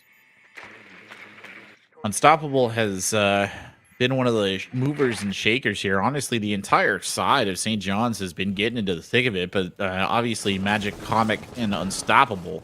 Keep wanting to call him the Magic Comet for some reason, and I keep having to like bite my tongue right there. Yeah. Earthquake gets Heretic to bite their tongue right there. With a good headshot from the CX4 Storm. No more heresy will be spouted this round. Skelly jumping into the fight. What's going on? Skelly's looking left when he should have gone right. He yeeted when he should have skeeted. And Unstoppable is able to get a kill right there, but not at the cost of, or not without losing a significant chunk of their health. And it's looking increasingly worse here for the members of UTD Green. Seems like they're trying to better their comrade in the previous round. 4K being taken off the board, or the ace being taken off the board, looking for one of their own. Still certainly possible, considering all 3 players are still alive. Unstoppable looking to aggress with the impacts around, the lifeline being thrown through. The first of those concussions being caught with an ADS. The second does indeed land, but the shots not so much. Unstoppable now onto a 3K. And Earthquake is fairly low, needs to have about as much impact as the San Andreas fault line does on a semi-consistent basis. The problem is they're stuck into the attic and behind a deployable shield. Attackers recovered the bomb diffuser. A dump there of some flash grenades to kill a fiend hurls out of Nitro's cell. As a limp-wristed throw, it will not avail them at all. Sun Tzu steps up and collects the kill, and that leaves everything on the shoulders of the half-health Earthquake, who, as you said, will have to make a mighty big rumble here if they want to pull this off. There's coverage of the planter, not coverage enough. Earthquake peeks out from cover, collects the kill. Now it's all down to Unstoppable. Steps up, heading towards the door of the attic. Has to know that their opponent is in the general area. Doubles back the other way. I don't think Earthquake knows. I don't think they heard the sound cue. They did. The pre-fire will not avail them. Tries to swing it. What an awkward little bit of peekaboo. But in the end, it's Earthquake who pulls it off and keeps it together and gets the second round win there for the Comets. Capitalizing on the exposed nature of the plant, Sun Tzu didn't fully tuck themselves into that foosball corner, and it ends up costing them their lives. That was sufficient, assuming Sun Tzu did get into the corner. Unfortunately, not the case on either side, so UTD Green capitalizes off the back of it, and the San Andreas fault line does indeed make an appearance in terms of impact as Earthquake picks up the double kill. UTD Green look a lot better in that round. They still have to be able to manage those kills, though, because you could see the impact that Unstoppable was having in seemingly every gunfight up until the ace possibility, on a technicality, was stolen away from them by Sun Tzu. And you have to worry for UTD Green. Can this be consistent as they go to the bottom? Cheeky Sun Tzu. Probably stole the book, too, honestly. He ain't come up with all those ideas himself. Did Sun Tzu actually exist? I actually don't know. You know what? That's research for after the show. Good question. Sometimes those guys here like, oh yeah, I've heard of him. Never was a thing. Robin Hood, probably not a dude. Was a fox in a Disney movie, but he wasn't a man. Anyway, looking at the defensive setup down here in the basement, I like the addition of the Echo here, Time. It's an interesting choice, because I just think that Echo is one of those operators who had their heyday, kind of fell off the radar, and only gets occasional play. But if used correctly, Yokais are probably one of the most valuable util assets you could possibly have. It's one of the few util assets that effectively provides really good util and also genuine, like, denial of critical actions.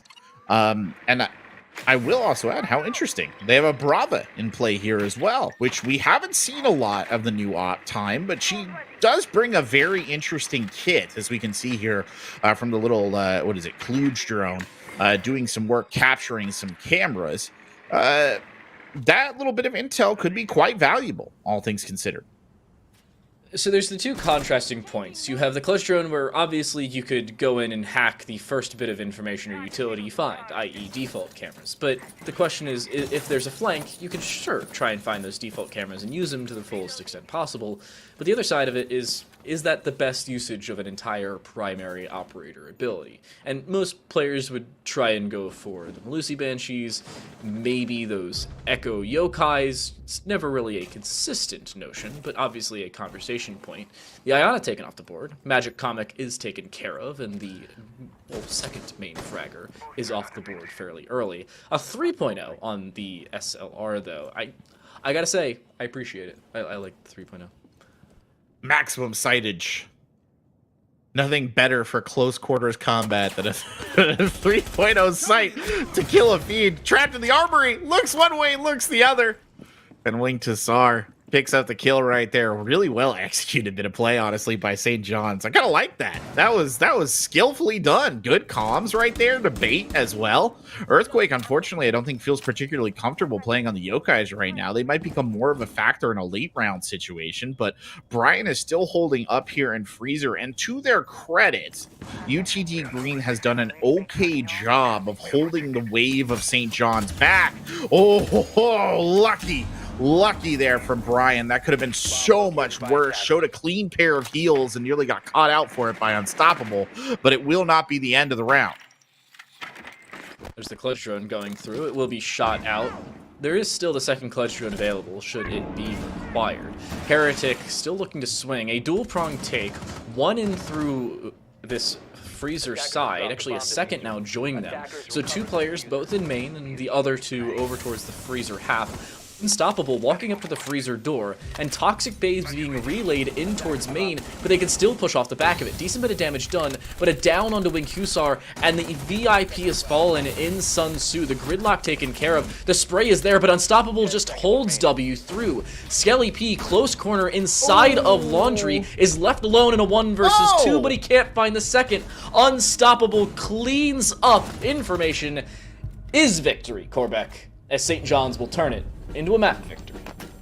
I thought for a second there they might just pull that one off. When Heretic come running around the corner, did not see the smoke, and got absolutely plastered by the shotty, I was like, all right, the dream's alive. But no, it's not to be. Unstoppable playing out of their mind right there. 60-5, nearly a 4-to-1 KD ratio in tonight's matchup. So some really impressive stuff right there early on, and a good start for the members of St. John's on their way potentially to their first round victory. And my God, man, you need to open some of those alpha packs. That's I know, right? That's giving me secondary trauma. I don't know. It's God.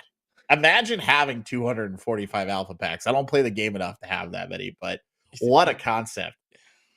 You think that's bad? You know Fallen Griffin, the other observer? Yeah. Yeah, Fallen Griffin had like somewhere in the neighborhood of like 300 esports packs alone, which is absurd. They were able to finish the battle pass in 15 minutes because of battle pass points being duplicated from the esports packs. I thought That's pretty hilarious. funny, Move on. actually.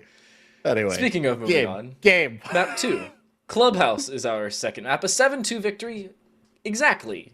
Carbon copied from our first series in 7-2 in map 1. Similar way, different overall outcome, but it's still a fairly clean finish for St. John's, as they will close things out and move on to map 2, up a map we'll see when we come back with Clubhouse.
7-2 map victory for St. John's here on Oregon. They will move to Clubhouse up a map and in a prime position to take their first series based off of map victories thus far in the season. This is week 7, by the way, as we welcome you back to the NECC Rainbow Six Siege. I'm Time Delay. Joined alongside me is still Corback. And Corback, what has to change for the University of Texas at Dallas Green if the Comets want to bring things back on? Always a good question. Always a good question, because I'm not an R6 coach. So what has to change? I mean, I think probably the biggest issue that we were seeing with them was two things, right? I think one thing was sort of a lack of initiative, and I add all this with the caveat that they did not have the defender side advantage, right, when they went into Oregon, which is a big deal, right? It's a pretty heavily defender oriented map. I don't think they did a particularly good job of seizing the initiative. I think it was very reactive play from that side, from the Comets. The other thing I would like to see for them is a little bit better contribution to like the trade game, the 1v1 game. I know they have the potential for that. I just felt that there was moments in this where they were setting themselves up in situations where trades were going to be impossible. And it makes it so much harder, right? Because really, like, every loss in Siege is multiplied by magnitude. So the ability to implement an immediate payback scenario, like an immediate evening, is so important. And I just never really felt like they had a great opportunity to do that. So those are the two things that I would be looking at. Well, let's take a look at the maps to see whose selection this one is and how they can flex it. Bad news for Comets fans, as it is St. John's map selection here on Clubhouse. The Comets have chosen the attacking side, though. And I want to get your take on this. We were talking about the defensive side favoring of Oregon. I had a similar conversation back on Cafe Dostoevsky back in our first series of the day, where it went 4-2, 4-2, and then the attacking side went all 3 rounds in overtime, so overall 11-4 for the attack. What's your conversation point on Club? Is it heavily attacker favored? Do you have a 3-3 mindset? What are you looking at here? Club is very much, I would say, a defender-sided map. It has been, I think, for most of its existence. The ideal scenario for an attacker is obviously, well, I guess ideal. The theoretical would be to win as many rounds as possible. The practical is, I think, to aim for around a 3-3. Like, if you can hold them even. And that's going to be hard for UTD Green just because their attacking halves were so difficult on Oregon. That's not going to change going over here to Clubhouse. Banning Habana, by the way, an interesting choice, one that does make a lot of sense. No, it makes a lot of sense for a Clubhouse map, right? Because there is so much hatch play. The thing that I think is interesting about that is they did it to themselves right there. They take Habana away on their attacking side. They take the Kaid away at 2, so that actually makes the Habana ban, I think, a little bit more sensible. It's just...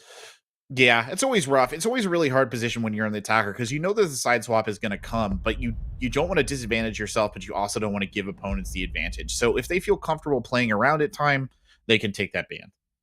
Yeah, if they can make it a 3-3 or a 4-2 against them, or a 2-4 for them, then I'd say the Habana ban will pay off. If it goes 5-1 as it did last time, I just do not think that it is worthwhile because of how important that verticality is around the Habana. Granted, it is only around maybe 2 sites that you would continuously use it, notably the bottom floor, secondarily gym bedroom. Other than that, you really don't see Habana around CCTV cache. More often you see the Maverick, Thermite, Ace, really anybody else that has hard breaches, even secondary hard breaches, you see more than Habana, but that's neither here nor there. St. John, speaking of which, will go to CCTV cache, so we wouldn't have seen Habana at least on the first round anyway. Magic Comic picking up the Doc. Now, I'm no expert, nor am I a Rainbow Six Siege coach, Corback, but Doc indicates to me aggression. And especially considering it's Magic Comic, I'd assume they want to play about as aggressive as we saw Unstoppable do in the previous map. And for some context, Unstoppable had a 3.2 KD, or 16-5 in terms of kills and deaths in the first map. Yes, it's quite ironic that Mr. like canonically, oh, I don't like to kill people. also just is the character that people pick when they want to kill people. So I would agree, it does imply a certain amount of aggression. And interesting, by the way, an operator we didn't see a lot of on our previous map who's getting some play. She was available the entire time. It's a zombie.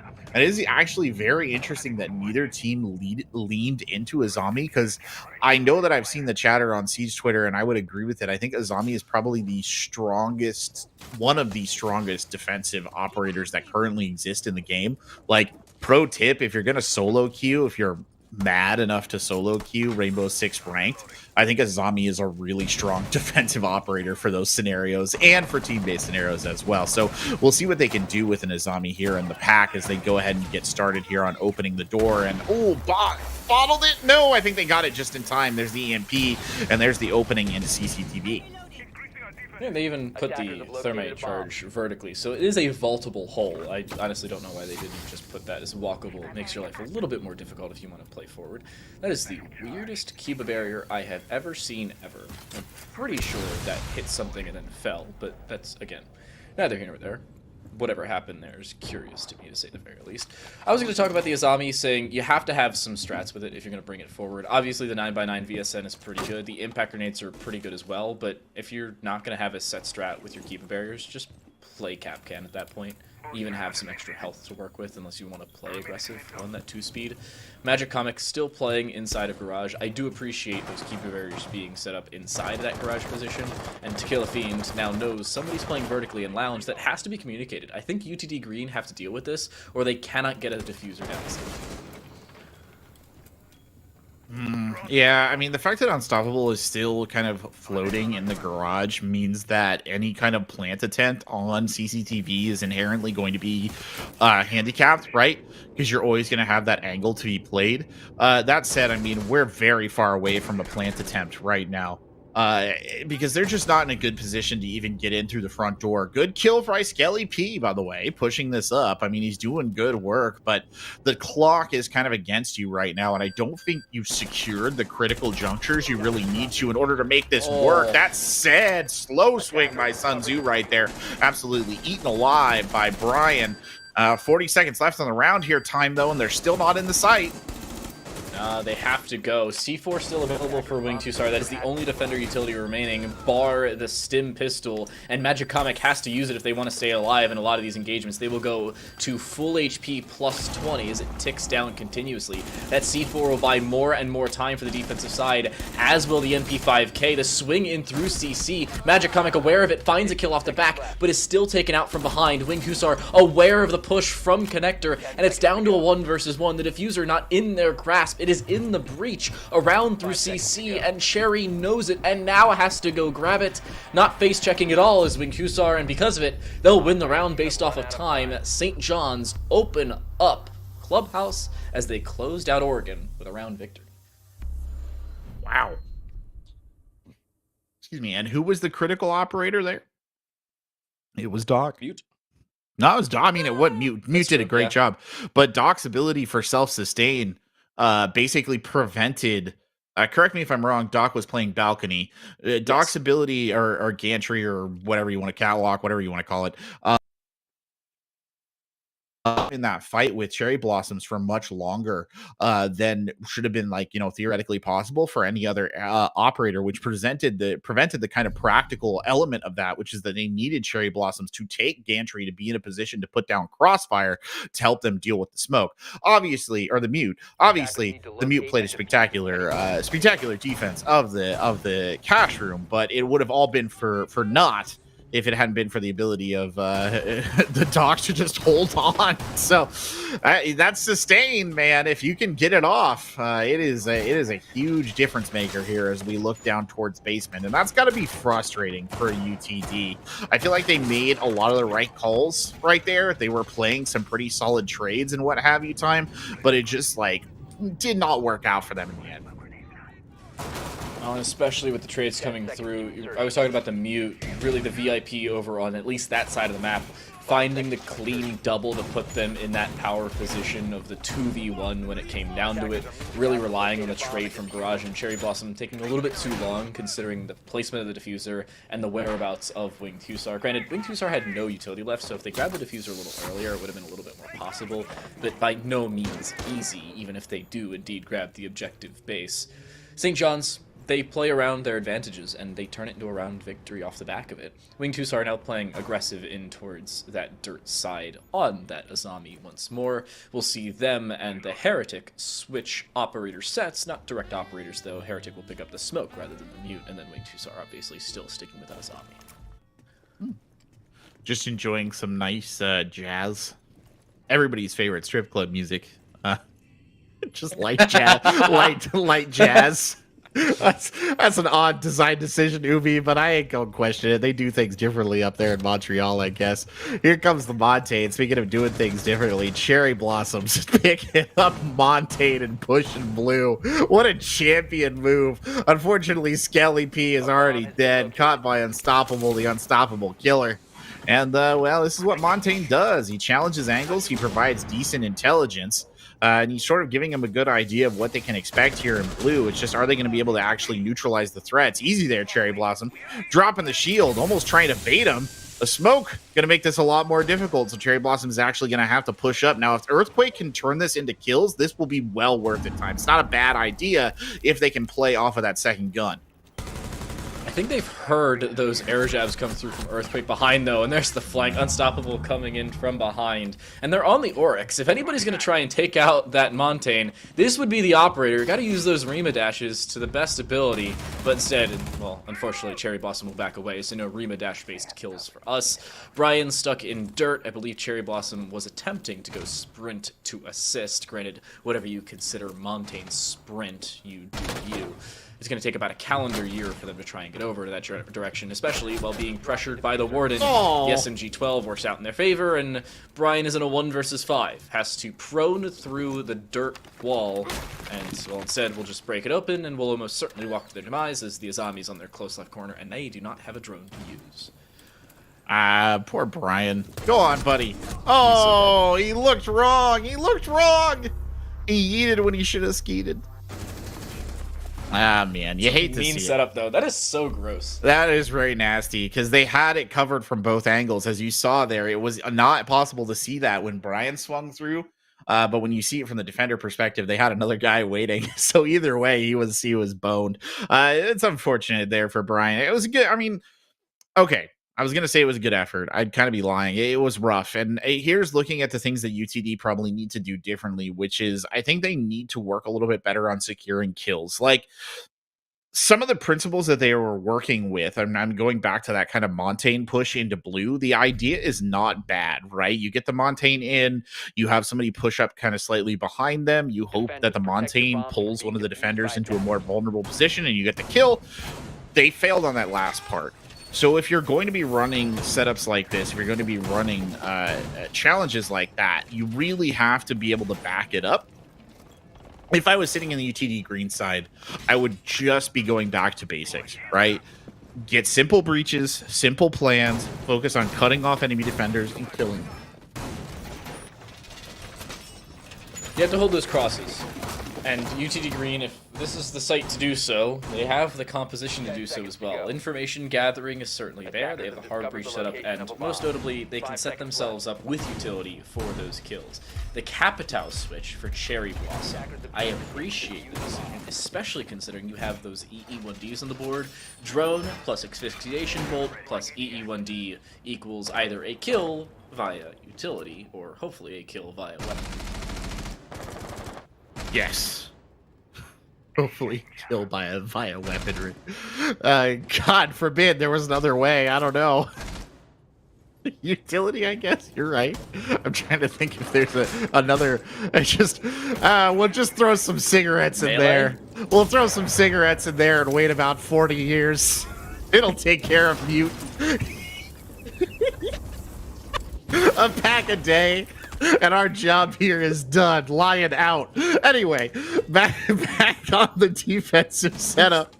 And to kill a feed here, running the drone in, I think was trying to get it through. The mute jammer not down. I do think that drone is still active, so they should be able to get a little bit of intel, and they should know that Wing Tassar is there. But the pinch, that's going to be the most important part of this, because a lot of times you will see teams bring an kind of unbearable level of focus onto the cache side of this so that they can just take that area before they start pushing the jacuzzi wall like this. But they've sort of opted to split the defenders, so they need to actually make something happen off of this. And again, really, the focus here, time, just get the kills. You just need to get kills, get 1, get 2, and then just slowly but surely build up to a win. I don't think you need to pull off any impressive chicanery here if you're on the side of UTD Green. While you keep saying you're not a coach, some very high level of coaching strats coming out from Grobek himself. Just shoot back forehead and you win the game. Yeah. Tequila Fiend looking to do exactly that, and will do so. Go. Downing Wing Tussar and then subsequently finding the kill. Heretic missing a few shots, but still certainly included in that conversation.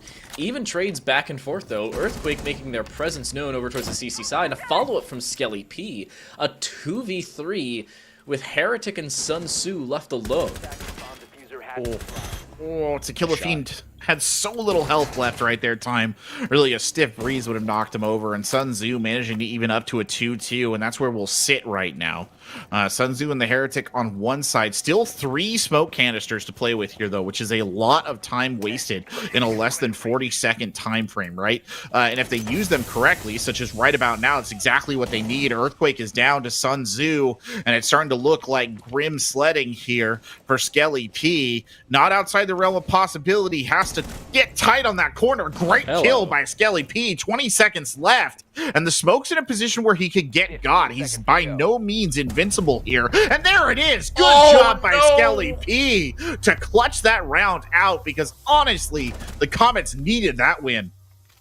They needed it, and you can look at the switch of firearms there on the defensive side. Heretic was switching from the SMG-11 expecting a longer range fight to the Mossberg expecting to have to swing, but in the game of swing or be swung, it was a swing every day for Skelly P, finding both Sun Tzu in logistics and Heretic inside of the bathroom, and turning UTD Green up a single round. The tertiary bomb site there for St. John's just barely not working in their favor. They seemingly had every feasible advantage except for just the straight up gunfight towards the end. Skelly P proactive and switching their line of sight over towards the logistics side rather than the construction doors we saw earlier. Played the 1v2 very well, honestly. Calm, very calm and collected, and I think that's one of the hardest things for a lot of people who are in difficult situations like that, is just to play calm, to pick your angles, to pick your shots, and to know how to play it. And I think that's where the credit should lie right there for Skelly P at the tail end of that. You know, often kind of support players, the hard breachers, they're not considered as mechanically talented as the rest of the team. It's usually kind of the reputation, but a very good demonstration right there of how a solid support can just sort of anchor things down and get you a W. Definitely not bad news, by the way, for St. John's. I mean, you're not going to win them all, and it's been pretty good for St. John's across the board here, so I don't think that they need to be too upset about dropping around. And it was also being played as the tertiary bomb site time, so a lot of leeway right there. Now let's see what they can do with a bit of a different defensive setup here on CCV Cash. A zombie not making an appearance, and hello! Cherry Blossoms is already dead, so no more Thatcher. Was he just sitting in the window? No, he's sitting on the door. Yeah, he was sitting in garage. Wow, what a shot. Good opening. Basically the most important operator you could have killed, dead. Now at this point, they probably wish they brought, I don't know, anything but a mute. But still looking pretty good for them. They'll look to open things up. They will be able to open up the main wall. Again, exothermic charge, but again, it's only a vaultable hole, even though they've taken care of the mute jammer. You usually want to put that a little bit lower, make your life a little easier as you walk through rather than vault. A Heretic, that's a nasty angle there from behind the bomb chassis. And that could pay dividends there if somebody is foolish enough to step into that sight line. You see actually Skelly P in the general area, but to their credit, the members of UTD Green seem a little hesitant to jump face first into the breach. Can't imagine why. Brian here doing a little bit of droning from the opposite backside of the map, just making sure that there's no roamers lurking around in there before they begin their push forward. You've also got Earthquake here with Argus cameras, so you have tools for monitoring these approaches should you choose to use them. You could literally throw an Argus where that default cam is. And, oh my lord. Just crawling forward to grab a drone. That is very scary. But at least you've got that drone back in pocket. What do we say, time? Information is victory. That's it right there. Well, they're trying to turn it into such. You can see Earthquake setting up the Argus cameras. It does need to shoot it for it to exit the Argus launcher. And, well, sometimes you don't even need information. You can just find straight-up kills. Heretic playing a pixel angle. This is a gross angle, by the way, across. And there's a flank coming up. Unstoppable is walking up main stairs, and there's nothing to hold them from behind. There's not a single remaining claymore, at least of the living players. The dead ones certainly have them in their back pocket. But watch the flank from Unstoppable. There's the kill, a double at that, make it a triple in the round, and basically the round itself done. To kill a Fiend is left alone. They have to be able to make it through here, and with no very easy way to do so. Their smoke's being expended, and I think the second one going a little bit too far. They can't even vault through safely. They won't even get the opportunity. Magic Comic, clean shot across, and St. John's will make it 3. Oh, nice little headshot right there. Again, St. John's just looking decisive on the defensive side. UT Green just not able to find their level. It's almost down to, and I've been kind of trying to offer more like holistic solutions about the idea of, you know, combining for kills or what have you, going back to basics. But I mean, speaking back to the most basic, honestly, UTT just needs to win gunfights. They're just not winning their ones a lot of the time. And you can't win Siege if you don't get the kills time. It's that simple. Yep. And even with all the setup that was there for UTD Green, they also just didn't have that information. You were talking about putting the Argus camera up towards default. At that point, it was already a 3 versus 4, so UTD Green was very much still in the round. You have 2 players dead. You can have one of them watch that Argus camera and just hold the flank. In ranked, maybe not, because nobody actually pays attention. Nobody holds flanks. Nobody helps their teammates. But in this very organized comp setting, UTD Green has to have that set up, and they have to be able to hold for each other, even without being alive with each other. And in that English is hard. In that round, it just wasn't the case. St. John's take advantage of it, and Unstoppable obviously turns it into a triple kill in the round. Very clean setup for St. John's, flourishing off the back of the flank, and now they'll head back to the bottom floor, of which was also successful, with a, well, fairly good prep for him. Right, and you've got a zombie back in play here. And by the way, I was going to add this onto your comment, but this was an excellent illustration of it. Another huge issue that they appear to be suffering from is these early clashes just are rough. I mean, that's like the second or third time now you're going to lose an operator before you even break in. Like, this is just kind of getting to the point now where it's almost unacceptable, right? Like, you don't want to be giving up those kind of early deaths, and having that happen twice is bad news bears. Like, you really have to figure out a better way to handle the spawn peaks. The Fiend already on, well, that 20 HP, and oh my goodness, Unstoppable kills Skelly from behind. That is a gross combo setup around the strip walkout. And just like that, everybody's back at full HP on the defensive side because, well, Doc exists, and who doesn't love their fair share of pharmaceutical assistance on spawn peaks? The wonders of modern medicine, as you ever so eloquently put it. Yeah, right. Also, being told by our observer that UTD actually chose to attack here. So that's... Yeah. Excuse me. Good lord. That's really rough. Because they just haven't really been able to kind of manifest what they need on the attack. Fortunately, they got to kill a feed back in this. But they did lose Skelly, who's been one of their better fraggers. And you kind of hate to see that in an early stage. Sun Tzu getting wiped right there. Cherry Blossom does find a kill and gets the second one. Well done, Cherry Blossoms, keeping it level here. Now they have taken blue, but they need to make more happen with this because Wing Tassar is the next line of defense. Playing back and forth on a double bit, gets to kill a fiend, is caught reloading by Cherry Blossoms. You hate when that happens. Magic Comet now doubling back down, trying to get in on the action. Unstoppable setting up a cross angle. There's Cherry Blossoms down, and everything now in the hands of Earthquake. And what can Earthquake do here in the 2v1? One of those operators is a 3 armor Doc as well, so this is not a favorable situation here for the Nomad at all.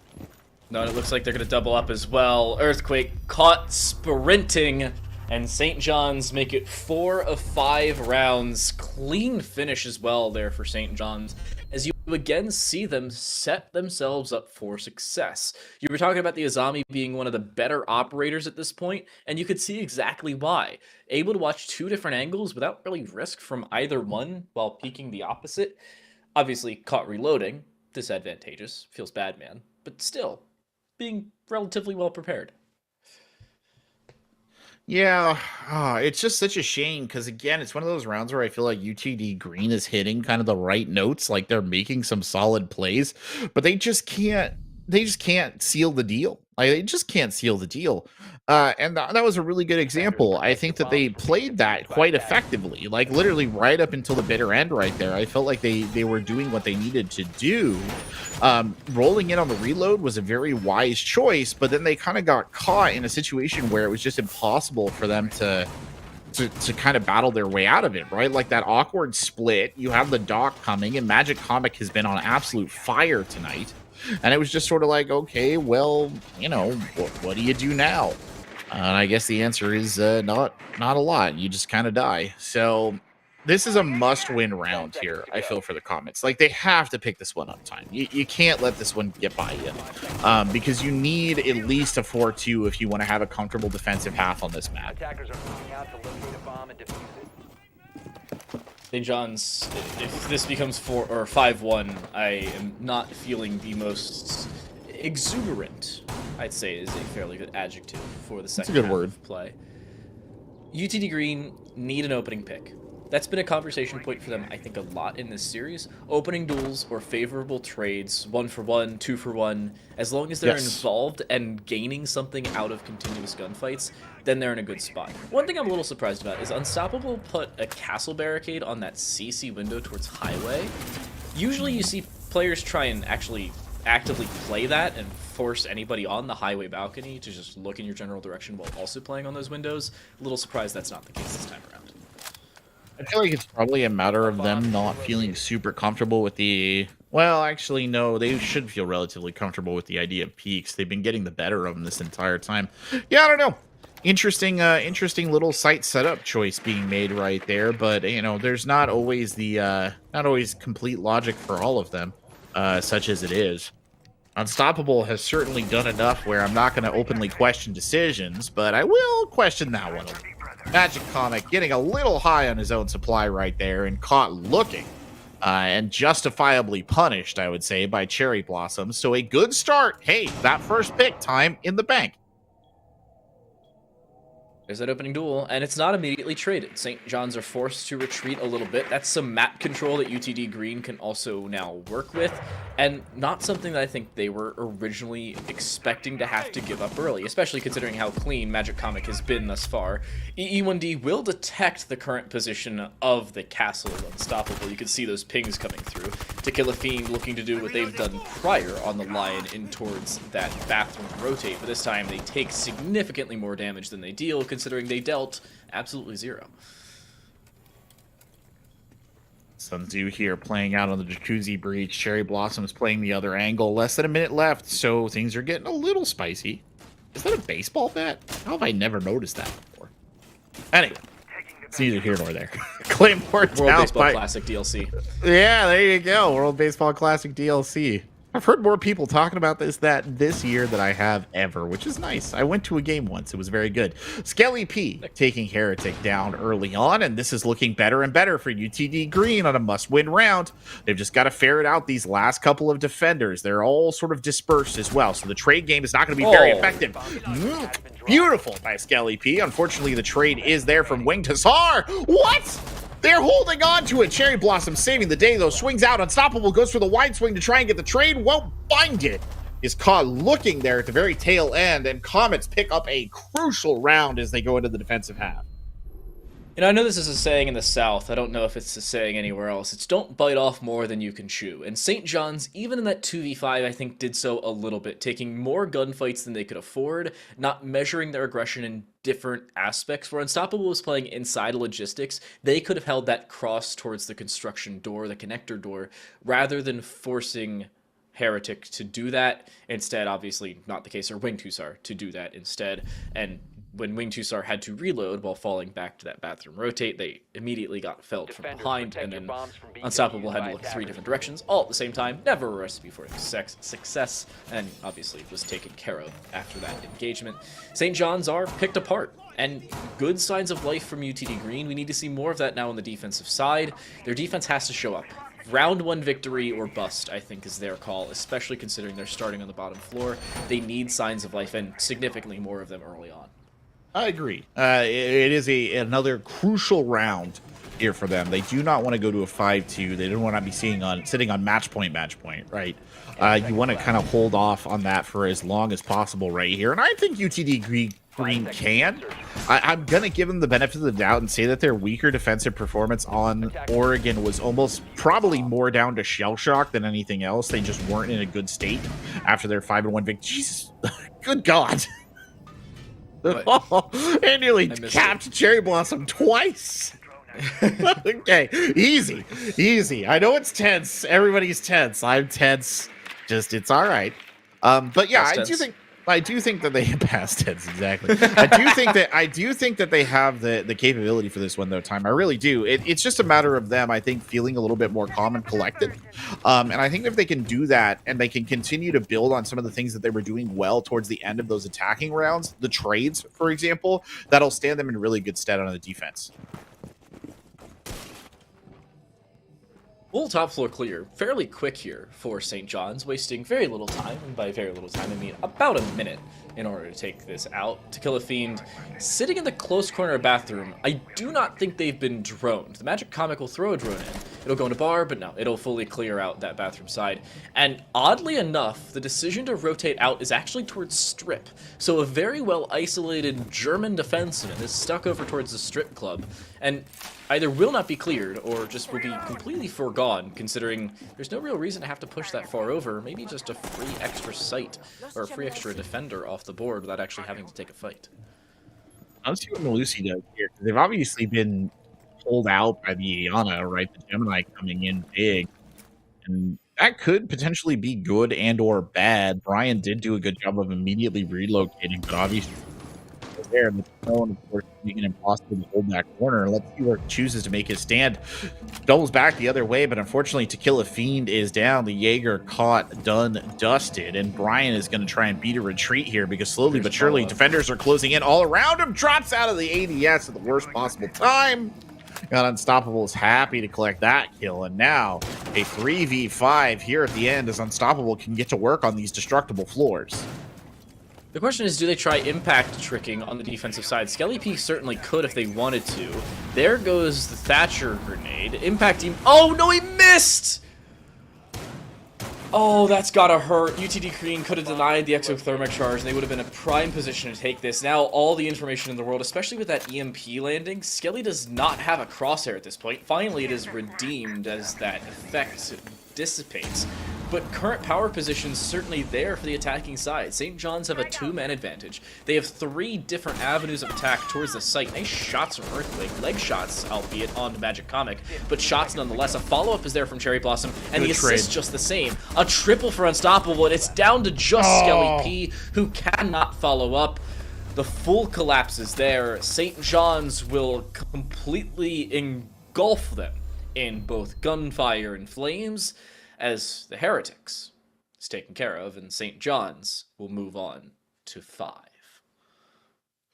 Oh, when the Azami model went down there was pretty funny. It literally looked like she ran in the boxes. Oh!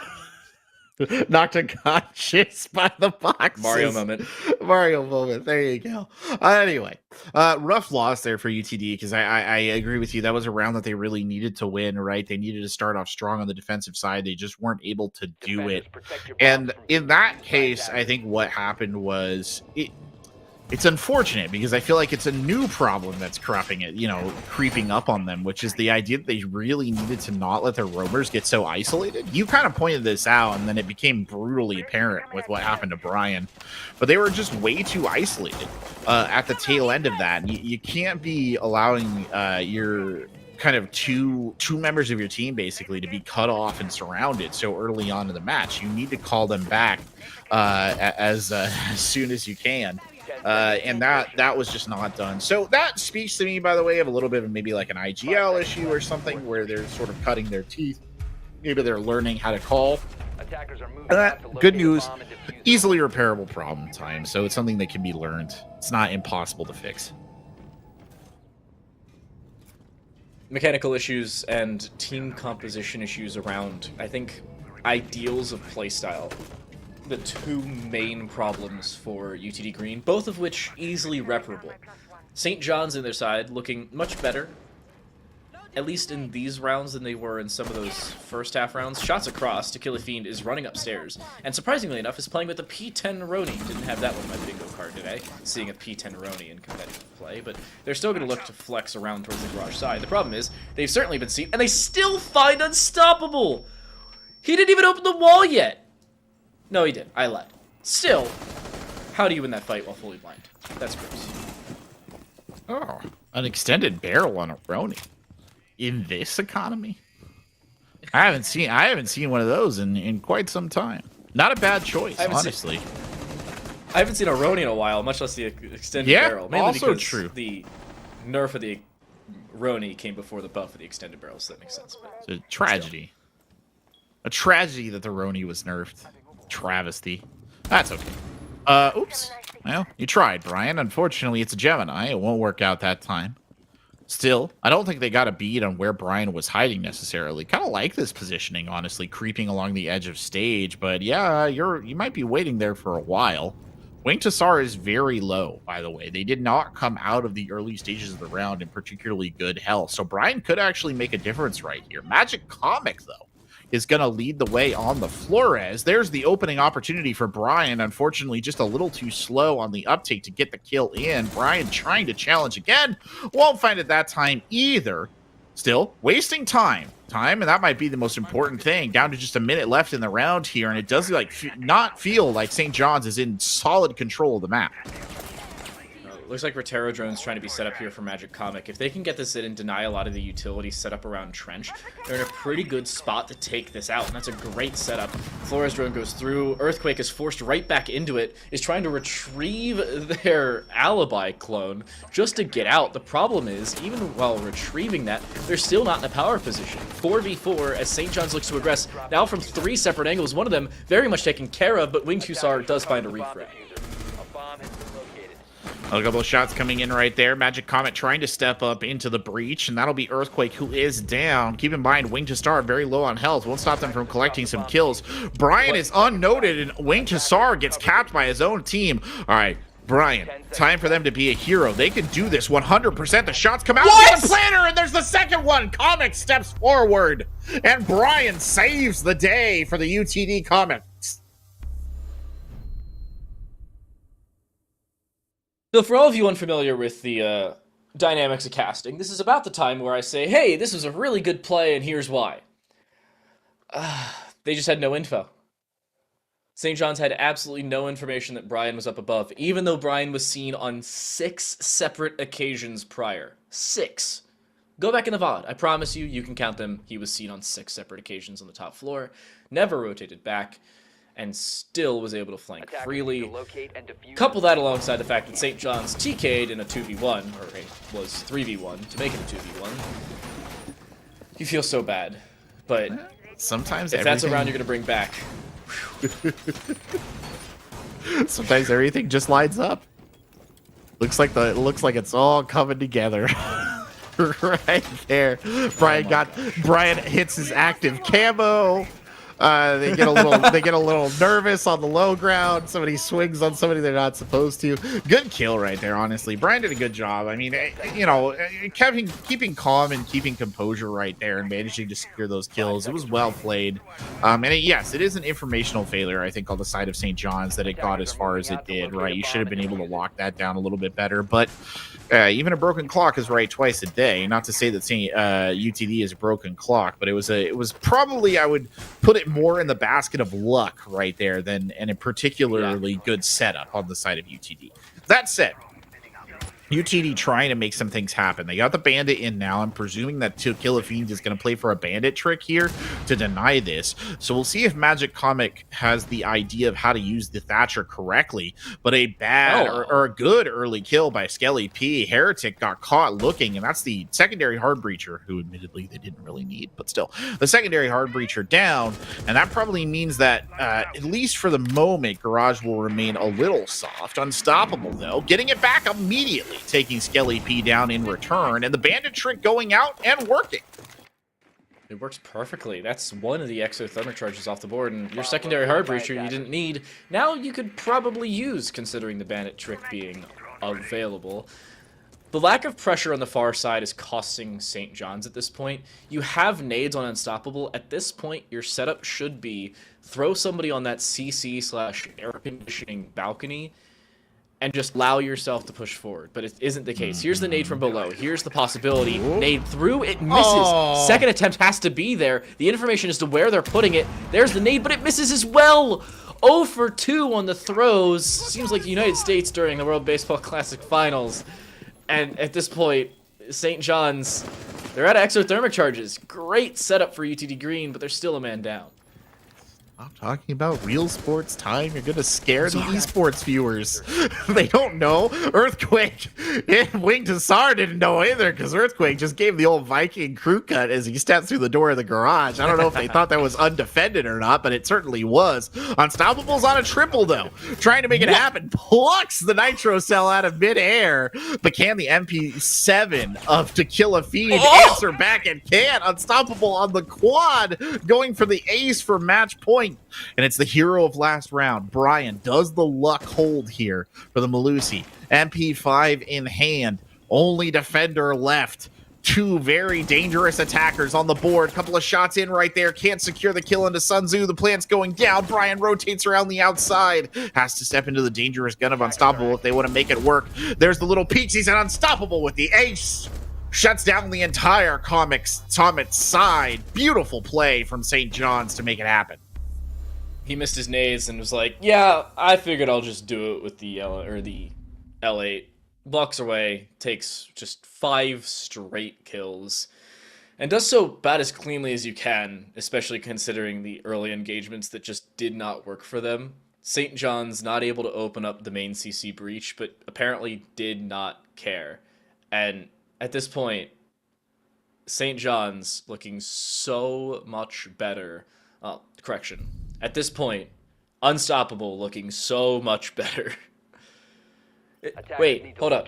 We have played exactly as many rounds as we did in our previous map, and Unstoppable is 1 kill better than his KD of our last match. Yep, exactly that. I mean, the kill. He was 16-5. He's now 17-5. They're doing great, actually, on the side across the board. Unstoppable has got a good amount of kills. You got Magic Comic in there, and then Wing Tassar is in there as well, 10-5. So, I mean, they've all been getting in on the action. And again, it was one of those round losses that it felt much like the previous map, where you get the feeling that UTD is doing a lot of the right stuff. Like, they're holding the bandit trick together, they're making some good calls, and then it's just kind of denied. Like, Unstoppable is just too good. He's living up to the name, just walking through and wrecking things. And what can the members of UTD Green do? It's the raid boss moment.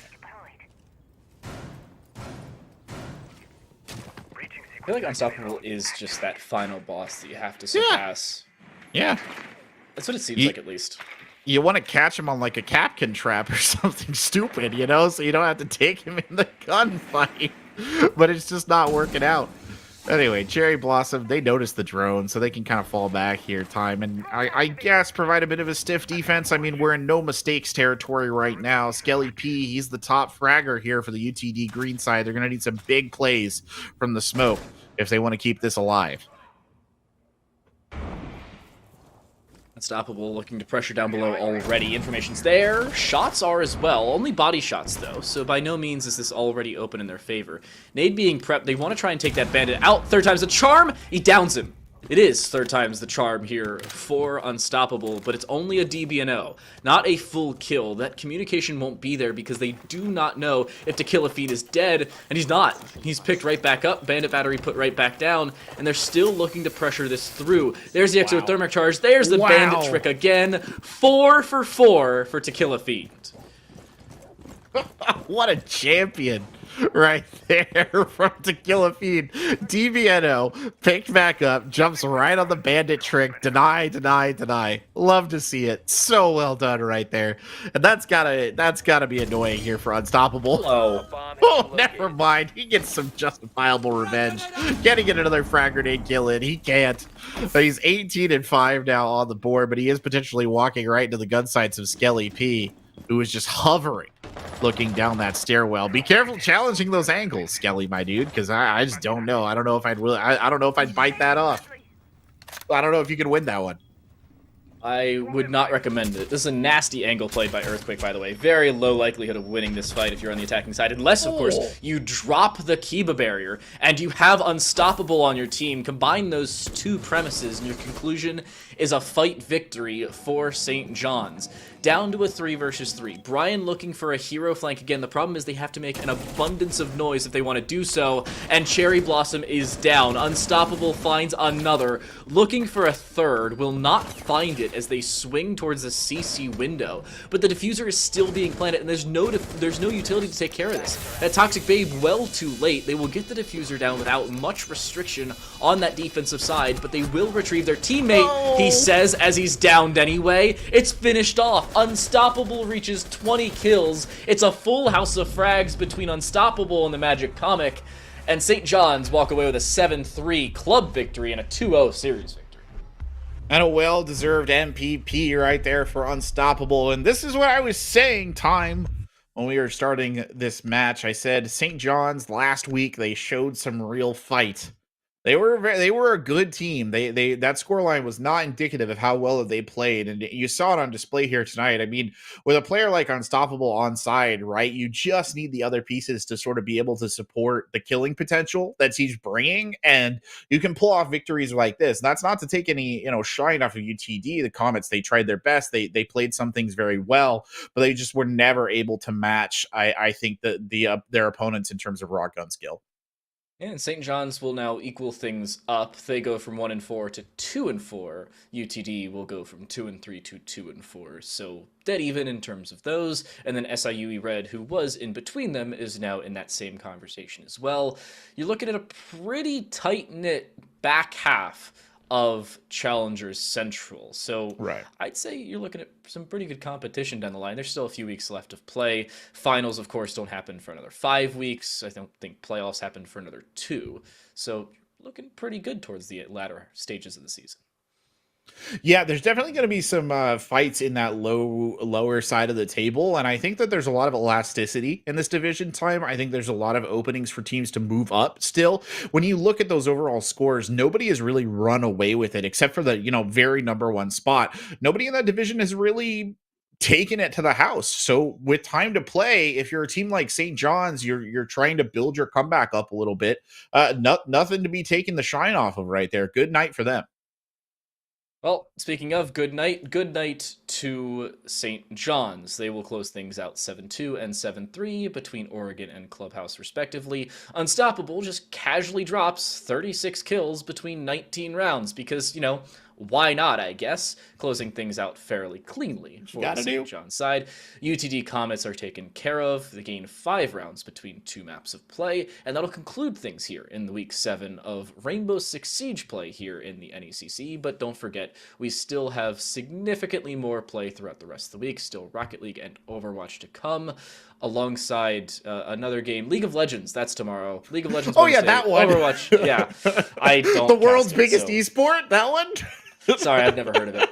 League of Legends tomorrow, Overwatch Thursday, Rocket League Friday, then we rinse and repeat for the final week of play, all next week, before, of course, playoffs and anybody's recognition of religious holidays kick through. We'll see you next week, and of course, we'll see you tomorrow for the world's biggest esport, as Corbett ever so eloquently put it. We'll see you tomorrow.